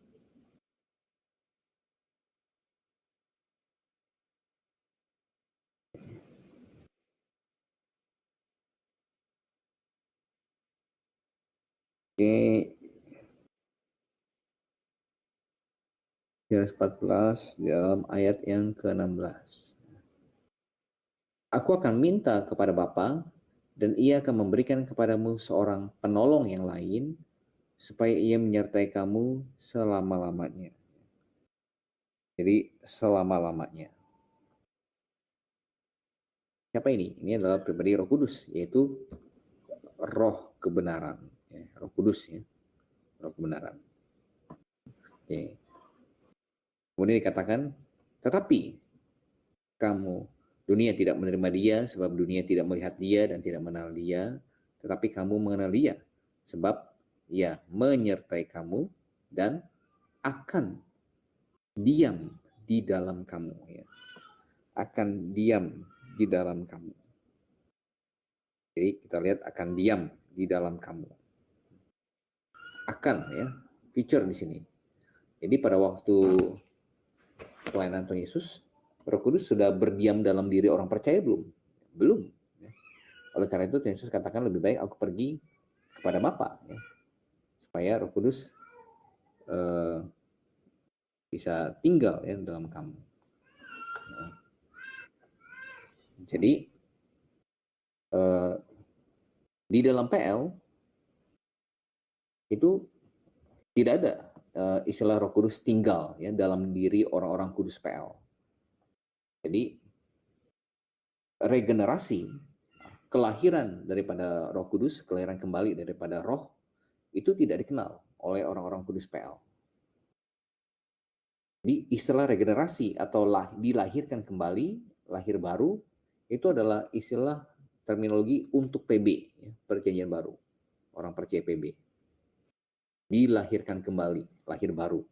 Jadi kita tidak bisa bilang Daud orang lahir baru, ya, Musa tidak orang lahir baru. Enggak, mereka tidak kenal dengan tidak ada istilah lahir baru dalam PL. Roh Kudus tidak tinggal dalam diri orang percaya. Itulah yang membedakan antara orang kudus PL dan orang kudus PB. Ya.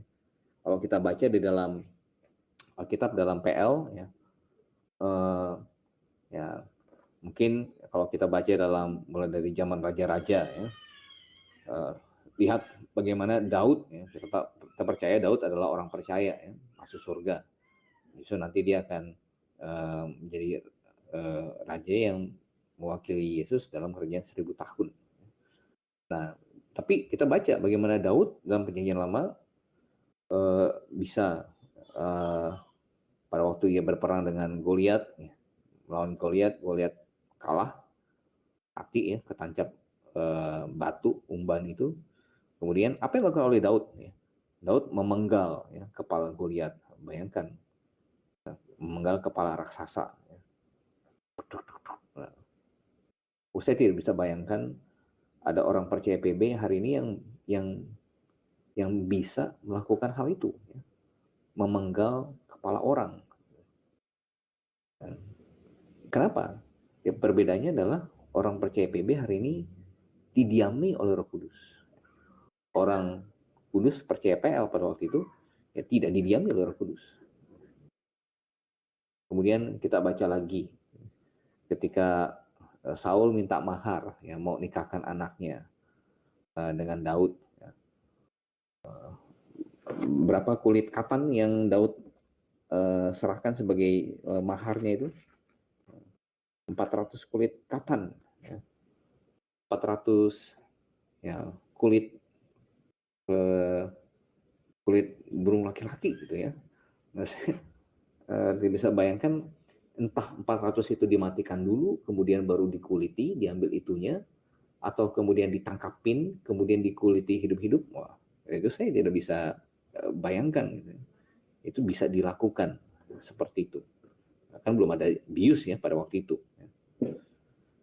Nah, bagaimana bisa ya, setega itu, ya? Perbedaannya adalah di proses regenerasinya, ya. Kehadiran Roh Kudus yang diam dalam diri orang percaya.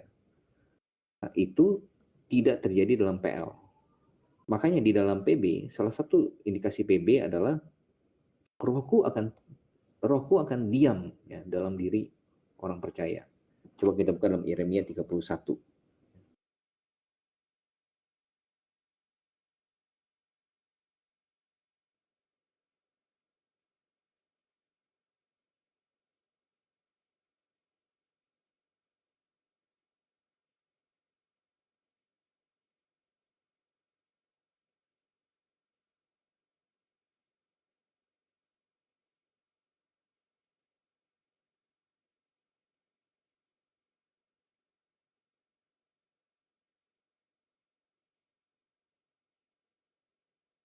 Ya, sini dikatakan ayat 33, ya.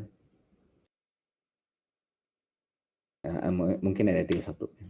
Sesungguhnya akan datang waktunya, demikian firman Tuhan, aku akan mengadakan perjanjian baru, ya, dengan kaum Israel dan kaum Yehuda. Bukan seperti perjanjian yang telah kuadakan dengan nenek moyang mereka pada waktu aku memegang tangan mereka untuk membawa mereka keluar dari tanah Mesir. Perjanjianku telah mereka ingkari, meskipun aku menjadi Tuhan yang berkuasa atas mereka, demikian firman Tuhan.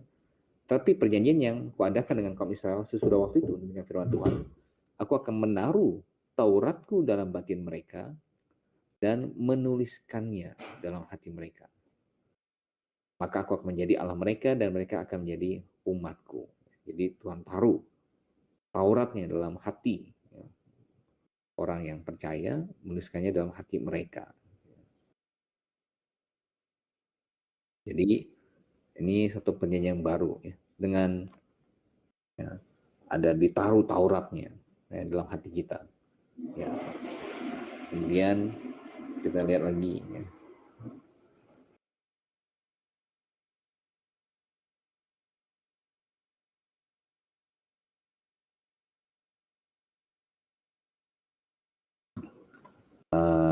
Kemudian kita lihat lagi di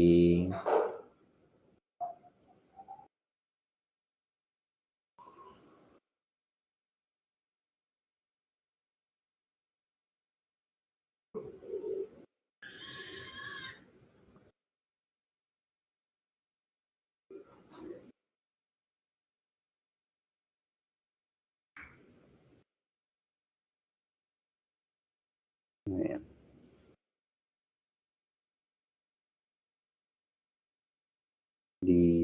lihat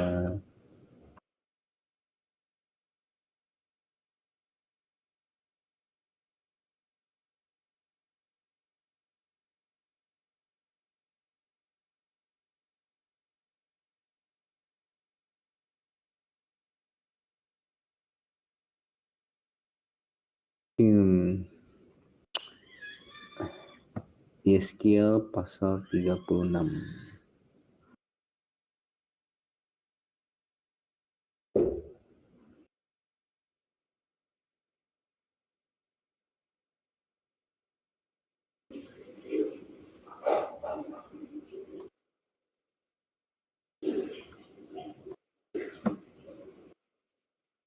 Yeskiel 36.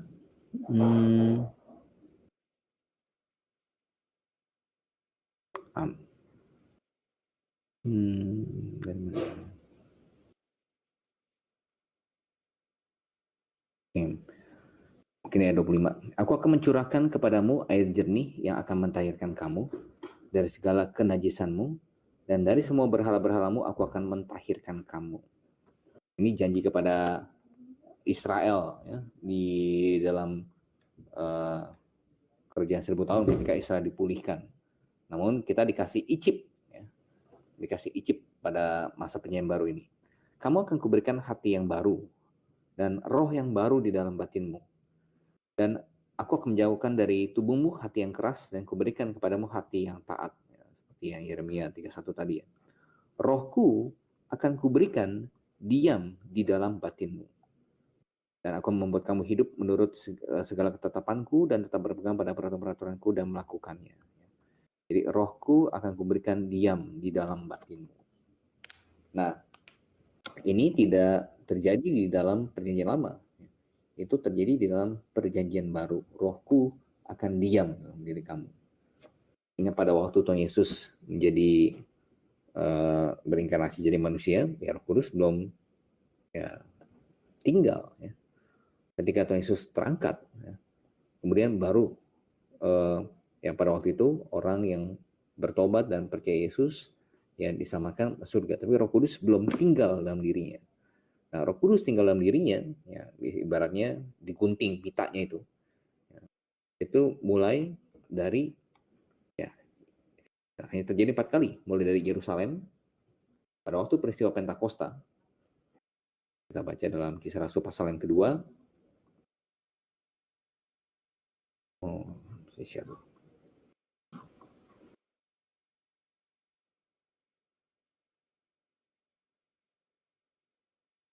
Pasal yang kedua. Nah, ini adalah ya, maka dikatakan di sini, maka penuhlah mereka dengan Roh Kudus. Lalu mereka mulai berkata-kata dalam bahasa-bahasa lain seperti yang dengan Roh itu kepada mereka untuk mengatakannya. Nah, jadi di sini ini adalah kali pertama setelah Tuhan Yesus terangkat ke surga, ya, kemudian Roh Kudus turun dan memenuhi orang percaya, ya. Tinggal dalam diri orang percaya. Jadi kalau ada orang bertobat dan percaya di Yerusalem pada waktu itu, semenjak peristiwa Pentakosta ini, Kisah Rasul pasal 2, maka ia diselamatkan, Roh Kudus akan tinggal dalam dirinya.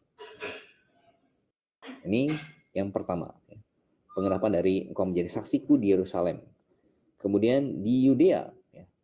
Yudea kita baca dalam Kisah Rasul pasal yang ke-10. Kaisarea adalah ibu kota dari Yudea.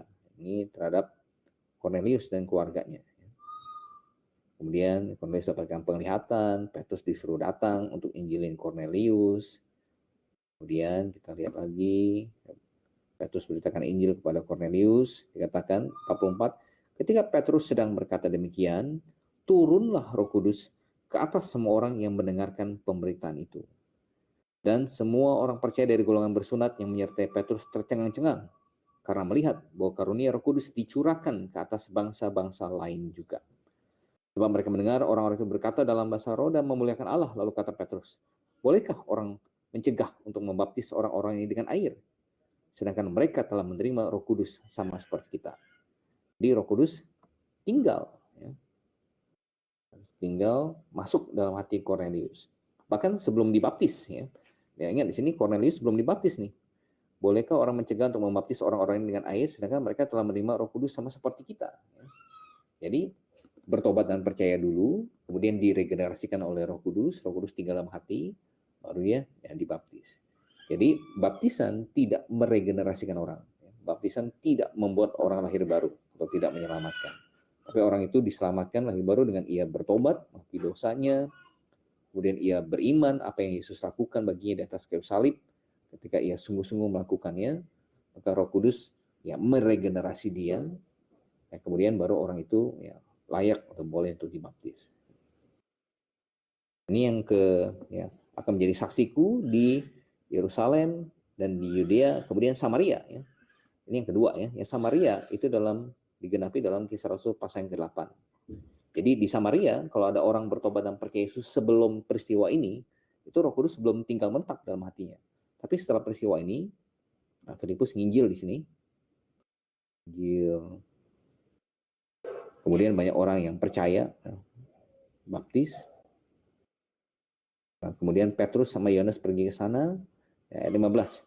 Setibanya di situ, kedua rasul itu berdoa supaya orang-orang Samaria itu beroleh Roh Kudus. Sebab Roh Kudus sebelum turun di atas seorang pun di antara mereka, karena mereka hanya dibaptis dalam nama Tuhan Yesus. Jadi Roh Kudus belum turun, ya. Jadi didoakan oleh Petrus dan Yohanes, kemudian Roh Kudus ya, terjadi ya, pencurahan Roh Kudus. Ya. Lalu mereka menerima Roh Kudus. Roh Kudus tinggal ya dalam hati orang yang telah bertobat dan percaya. Pengenapan dari kau menjadi saksiku di Yerusalem, Yudea, dan Samaria. Dan di ujung bumi, ya, di ujung bumi ya, di mana terjadinya? Kita buka dalam Kisah Rasul pasal 19. Ketika Apolos masih di Korintus, Paulus sudah menjelajah daerah-daerah pedalaman dan tiba di Efesus. Di situ didapatinya beberapa orang murid, katanya pada mereka, sudahkah kamu menerima Roh Kudus ketika kamu menjadi percaya? Akan tetapi mereka menjawab, dia belum, bahkan kami belum pernah mendengar bahwa ada Roh Kudus. Lalu kata Paulus kepada mereka, kalau begitu dengan baptisan manakah kamu telah dibaptis? Jawab mereka, dengan baptisan Yohanes, kata Paulus. Baptisan Yohanes adalah pembaptisan orang yang telah bertobat. Dan ia berkata kepada orang banyak bahwa mereka harus percaya kepada dia yang datang kemudian daripadanya, yaitu Yesus.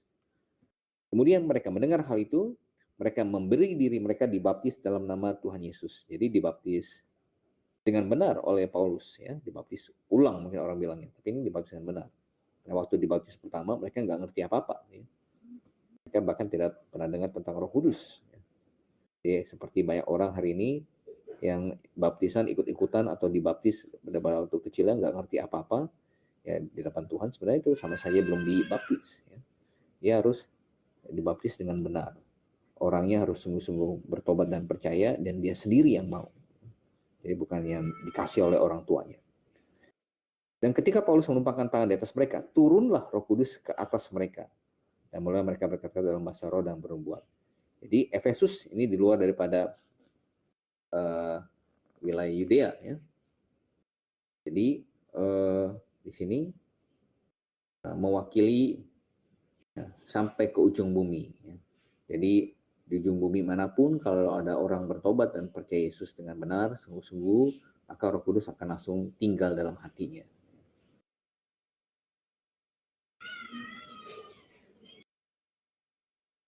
Ya. Jadi ini baptisan Roh Kudus ya. Rohku diam bagi orang percaya, Kejadian 3 ayat 6. Tidak selama-lamanya tinggal dalam manusia, apakah ada hubungannya? Ya, kejadian, mungkin maksudnya kejadian 6 kali ya, coba.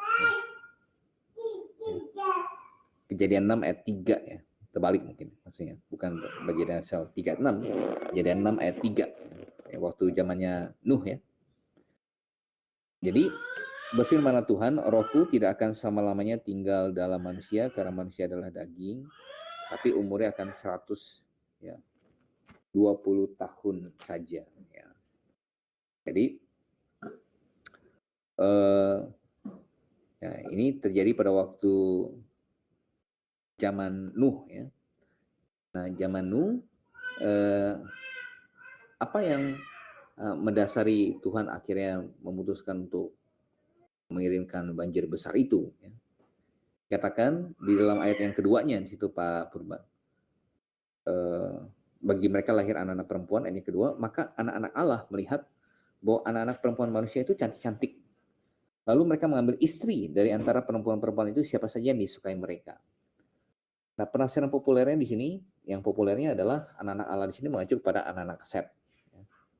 Anak-anak Set melihat anak-anak perempuan manusia cantik-cantik, kemudian akhirnya main ambil aja jadi istri. Ya.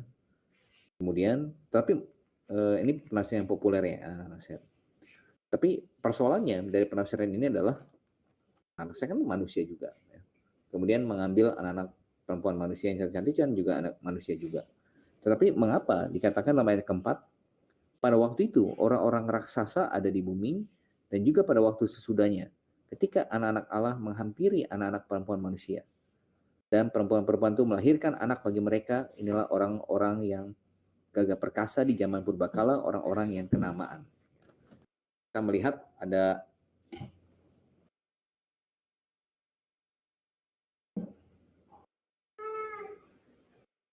oh iya, oke. Nanti saya akan ke sana ya, Pak.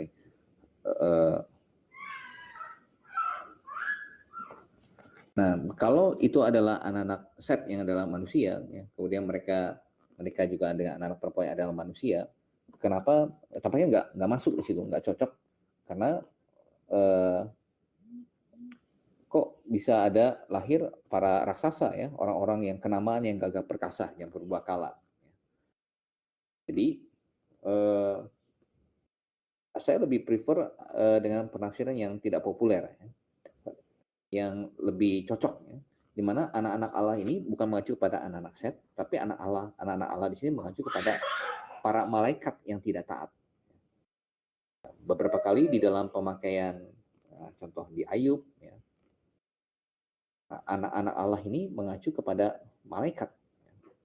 Nah, tentu dalam hal ini adalah malaikat yang tidak taat. Jadi di mana malaikat tidak taat ini berarti para pengikutnya daripada Lucifer, ya, setan.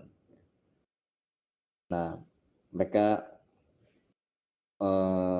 keluar dari batas kekuasaan mereka menjadi manusia, kemudian mengambil wanita-wanita manusia di bumi. Kemudian akhirnya dari pernikahan itu, malaikat plus wanita, manusia wanita, akhirnya lahirlah para raksasa, ya, orang-orang yang kenamaan, ya, yang gagah perkasa. Jadi kita lihat apa maksud malaikat yang tidak taat ini mengambil istri manusia. Ya. Tampaknya, ya, ini inferensial memang, meskipun tidak secara eksplisit dinyatakan dalam Alkitab, ada upaya untuk mensabotase Injil. Ingat pada waktu manusia jatuh dalam dosa, Allah segera berkata kepada ular, kelak keturunan daripada wanita ini akan menghancurkan ya, menginjak kepalamu. Sehingga ada sebuah pandangan yang beredar secara oral turun-temurun bahwa nanti akan lahir dari seorang rahim wanita, yaitu Mesias, yaitu Tuhan sendiri yang akan menghancurkan iblis. Nah, tampaknya dalam Kejadian pasal 6 ayat yang ketiga ini adalah Kejadian pasal 6 itu, satu perikop itu, ini adalah usaha iblis dan antek-anteknya untuk mensabotase Injil. Wah, kalau Mesias lahir dari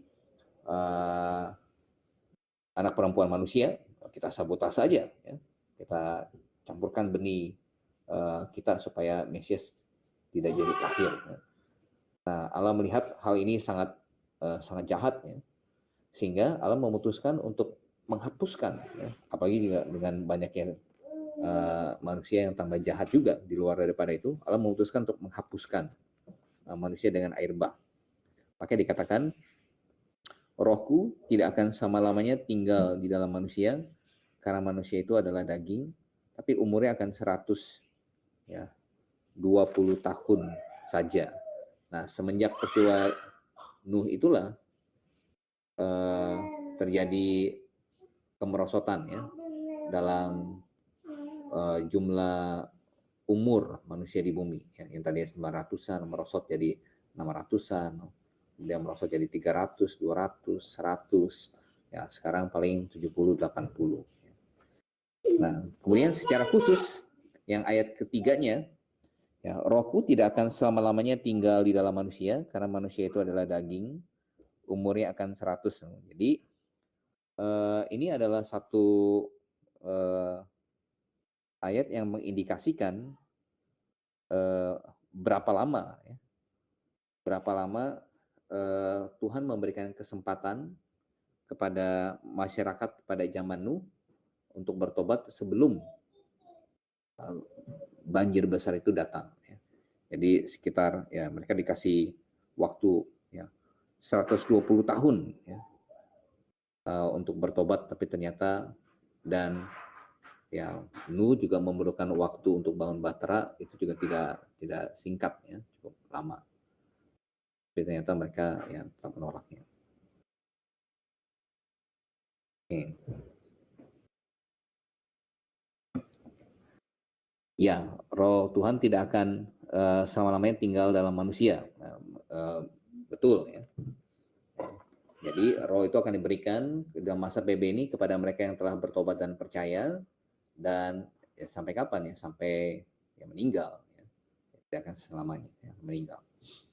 Kemudian Pauli bilang di Kisah 19, ya, mereka dibaptis dulu baru kemudian turun Roh Kudus atas mereka. Betul, Pak. Ya. Ya, kita ada.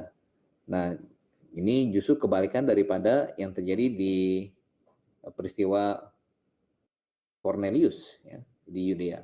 Nah, di Samaria juga seperti itu. Nah, Kisah Rasul 8. Nah, dalam Kisah Rasul 8 itu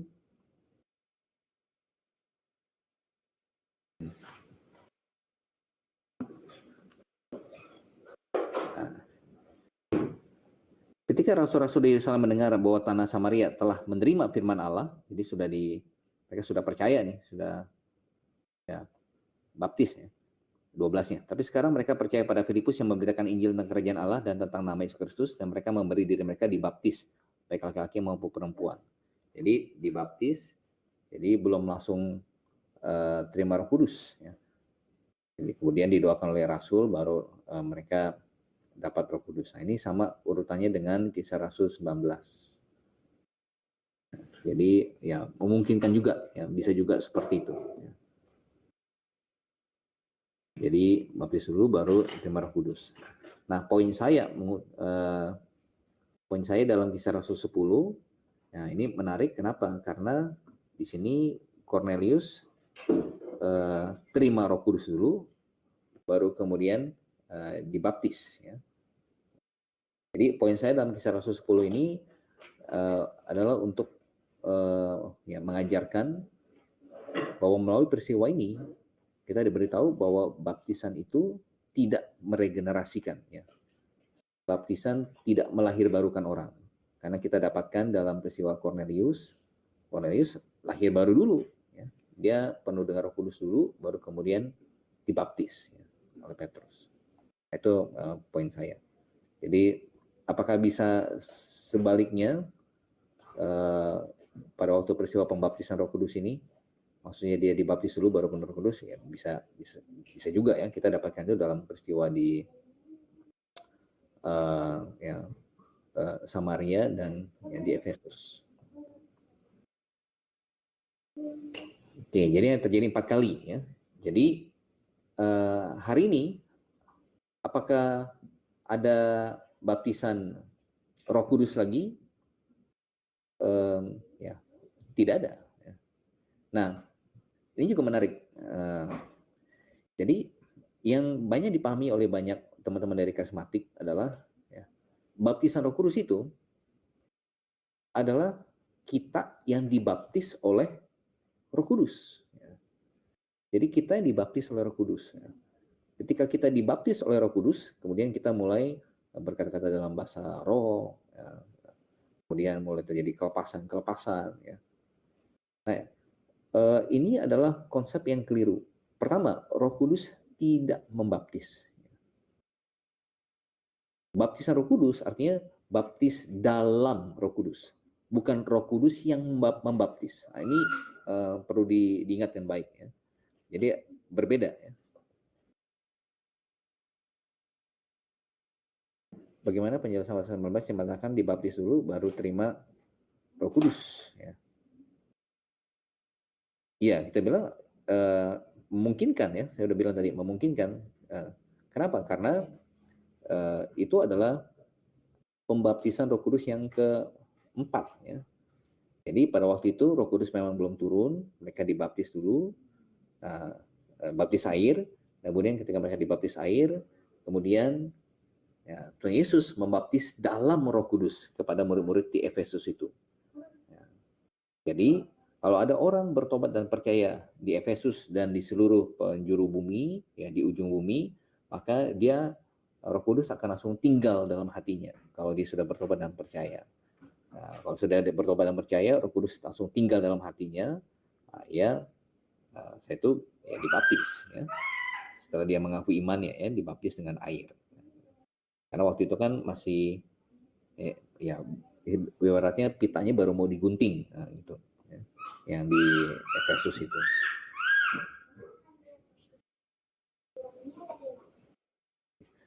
Oke, kemudian tadi sampai mana ya? Oh ya, nah jadi perlu diperhatikan dengan baik. Baptisan Roh Kudus itu, ya, yang dari teman-teman karismatik itu, banyak punya konsep yang keliru. Kenapa? Bukan kita yang dibaptis oleh Roh Kudus. Ya. Roh Kudus tidak membaptis. Baptis Roh Kudus artinya membaptis dalam Roh Kudus. Siapa yang melakukan itu? Nah, pelaksananya di sini ya, lihat pelaksananya adalah Yesus Kristus. Jadi Roh Kudus tidak membaptis. Yesus Kristus yang membaptis dalam Roh Kudus. Nah, ini penting. Oke. Kemudian baptisan api, ya, kita lanjut. Baptisan api, kapan waktunya? Ya, waktunya adalah pada waktu orang tersebut ya, meninggal. Ya. Kalau dia tidak percaya, ya dia dibaptis dalam api, ya, dalam penghukuman. Ya.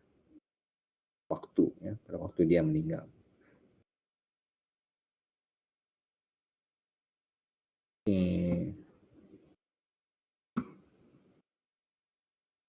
Ya, kemudian sedikit lagi kita selesaikan ini dulu.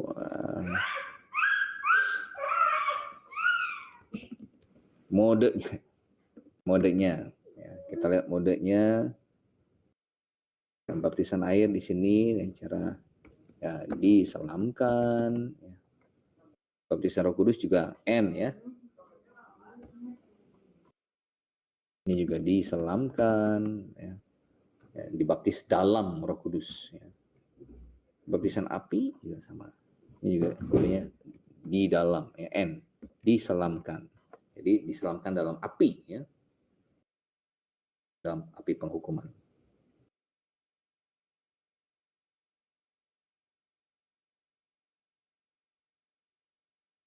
Nih, kemudian kita lihat lagi di sini. hasilnya. Hasilnya apa? Setelah orang itu dibaptis dengan air, hasilnya setelah ia dibaptis dengan air, ia ditambahkan dalam keanggotaan jemaat. Ya. Ditambahkan dalam keanggotaan jemaat. Kita ambil contoh dalam Kisah Rasul pasal yang kedua.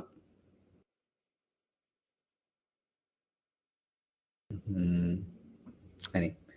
Orang-orang yang menerima perkataannya itu memberi diri dibaptis, dan pada hari itu jumlah mereka bertambah. Ya, kira-kira 3.000 jiwa. Jadi dihitung ditambahkan setelah mereka dibaptis. Jadi gabung mereka dalam keanggotaan jemaat Yerusalem, ditambahkan dalam keanggotaan jemaat. Hasilnya apa? Ketika seorang dibaptis dalam Roh Kudus,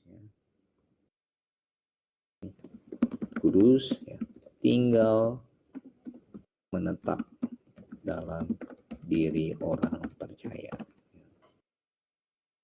Yang terjadi 4 kali ya, Yerusalem, Yudea, Samaria, dan di ujung bumi diwakili oleh Efesus. Kemudian baptisan api hasilnya apa?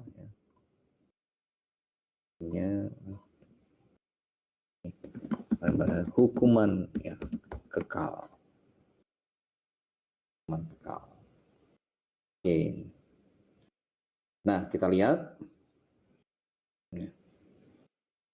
Jadi hari ini ya, baptisan Roh Kudus ini sudah bisa dikatakan ini sudah tidak ada lagi ya. Ini sudah digenapi di abad pertama ya, terjadi 4 kali di Kisah Rasul pasal 2, 8, 10, 19. Di Yerusalem, Yudea, Samaria sampai ke ujung bumi wakil Efesus. Kemudian baptisan dalam api itu mewakili tentang itu berbicara tentang penghukuman yang diterima orang pada waktu dia nanti meninggal ya, kalau dia nggak bertobat dan percaya. Jadi baptisan yang sekarang dilakukan pada orang percaya yang masih hidup sekarang hanya tinggal ini. Satu baptisan, itu baptisan air. Baptisan air. Oke, kita kembali dalam Matius pasal yang ketiga ya. Itu bicara tentang ayat yang ke-11 ya. Alat penampi sudah di tangannya, ia akan membersihkan tempat pengirikannya dan membukakan gandumnya ke dalam lumbung, tapi debunya akan dibakar dalam api yang tidak terpadamkan. Ya. Jadi api yang pertama mengacu pada penghukuman, api yang ketiga mengacu pada penghukuman, maka api yang di tengah-tengahnya seyogyanya, sewajarnya juga harusnya secara konsisten mengacu pada penghukuman. Jadi ya bukan mengacu kepada lawatan Roh Kudus atau dia ketawa-ketawa sendiri ya oleh lautan. Secara konteks api dalam konteks itu ya satu ayat di atasnya, satu ayat di bawahnya itu semua mengacu pada penghukuman. Maka seyogyanya seharusnya juga api yang di tengah-tengahnya juga mengacu pada penghukuman. Oke, baik, sama-sama Bu Christine. Oke, baik. Kita baru sampai di pasal 3 yang ke-12 ya. Sampai sini kita selesaikan pertemuan kita yang ketiga ya, yang ketiga. Kita akan perlu sedikit ngebut nanti. Oke, baik. Ada pertanyaan lainnya? Kalau tidak, kita akan sudahi pertemuan ketiga kita sampai di ayat 12 pasal yang ketiga. Kita akan lanjutkan dalam pertemuan kita yang akan datang ya di minggu depan. Jadi baik pengantar PB maupun eksekusi Matius kita start jam 7 ya. Jadi start jam 7 ada 2-3 orang, saya akan tetap start di situ ya. Mulai doa, mulai dibahas. Oke, baik, kalau tidak ada hal lainnya, mari kita tutup dalam doa. Bapa di dalam surga, kami mengucap syukur untuk waktu yang Tuhan izinkan kami pakai untuk belajar firman-Mu, untuk memperlengkapi diri kami, membangun iman kami dengan firman-Mu Tuhan. Pimpin agar kami semakin mengenal kebenaran firman-Mu dapat menjadi pelita juga dalam kehidupan kami, dan juga terlebih dapat kami contoh, dapat kami teladani, kami bukan hanya pendengar tapi juga pelakuan firman-Mu. Tuhan tolong berkati pembelajaran kami pada malam hari ini, juga agar iman kami semakin terbangun, dan kami juga dapat menshare-kannya pada orang lain. Kami mengucap syukur, kami berdoa di dalam nama Tuhan kami Yesus Kristus. Amin. Oke, baik. Saya ucapkan selamat malam untuk kita semua. Terima kasih untuk waktunya. Sampai berjumpa di pertemuan yang akan datang. Selamat beristirahat. Tuhan Yesus menyertai. Maranatha.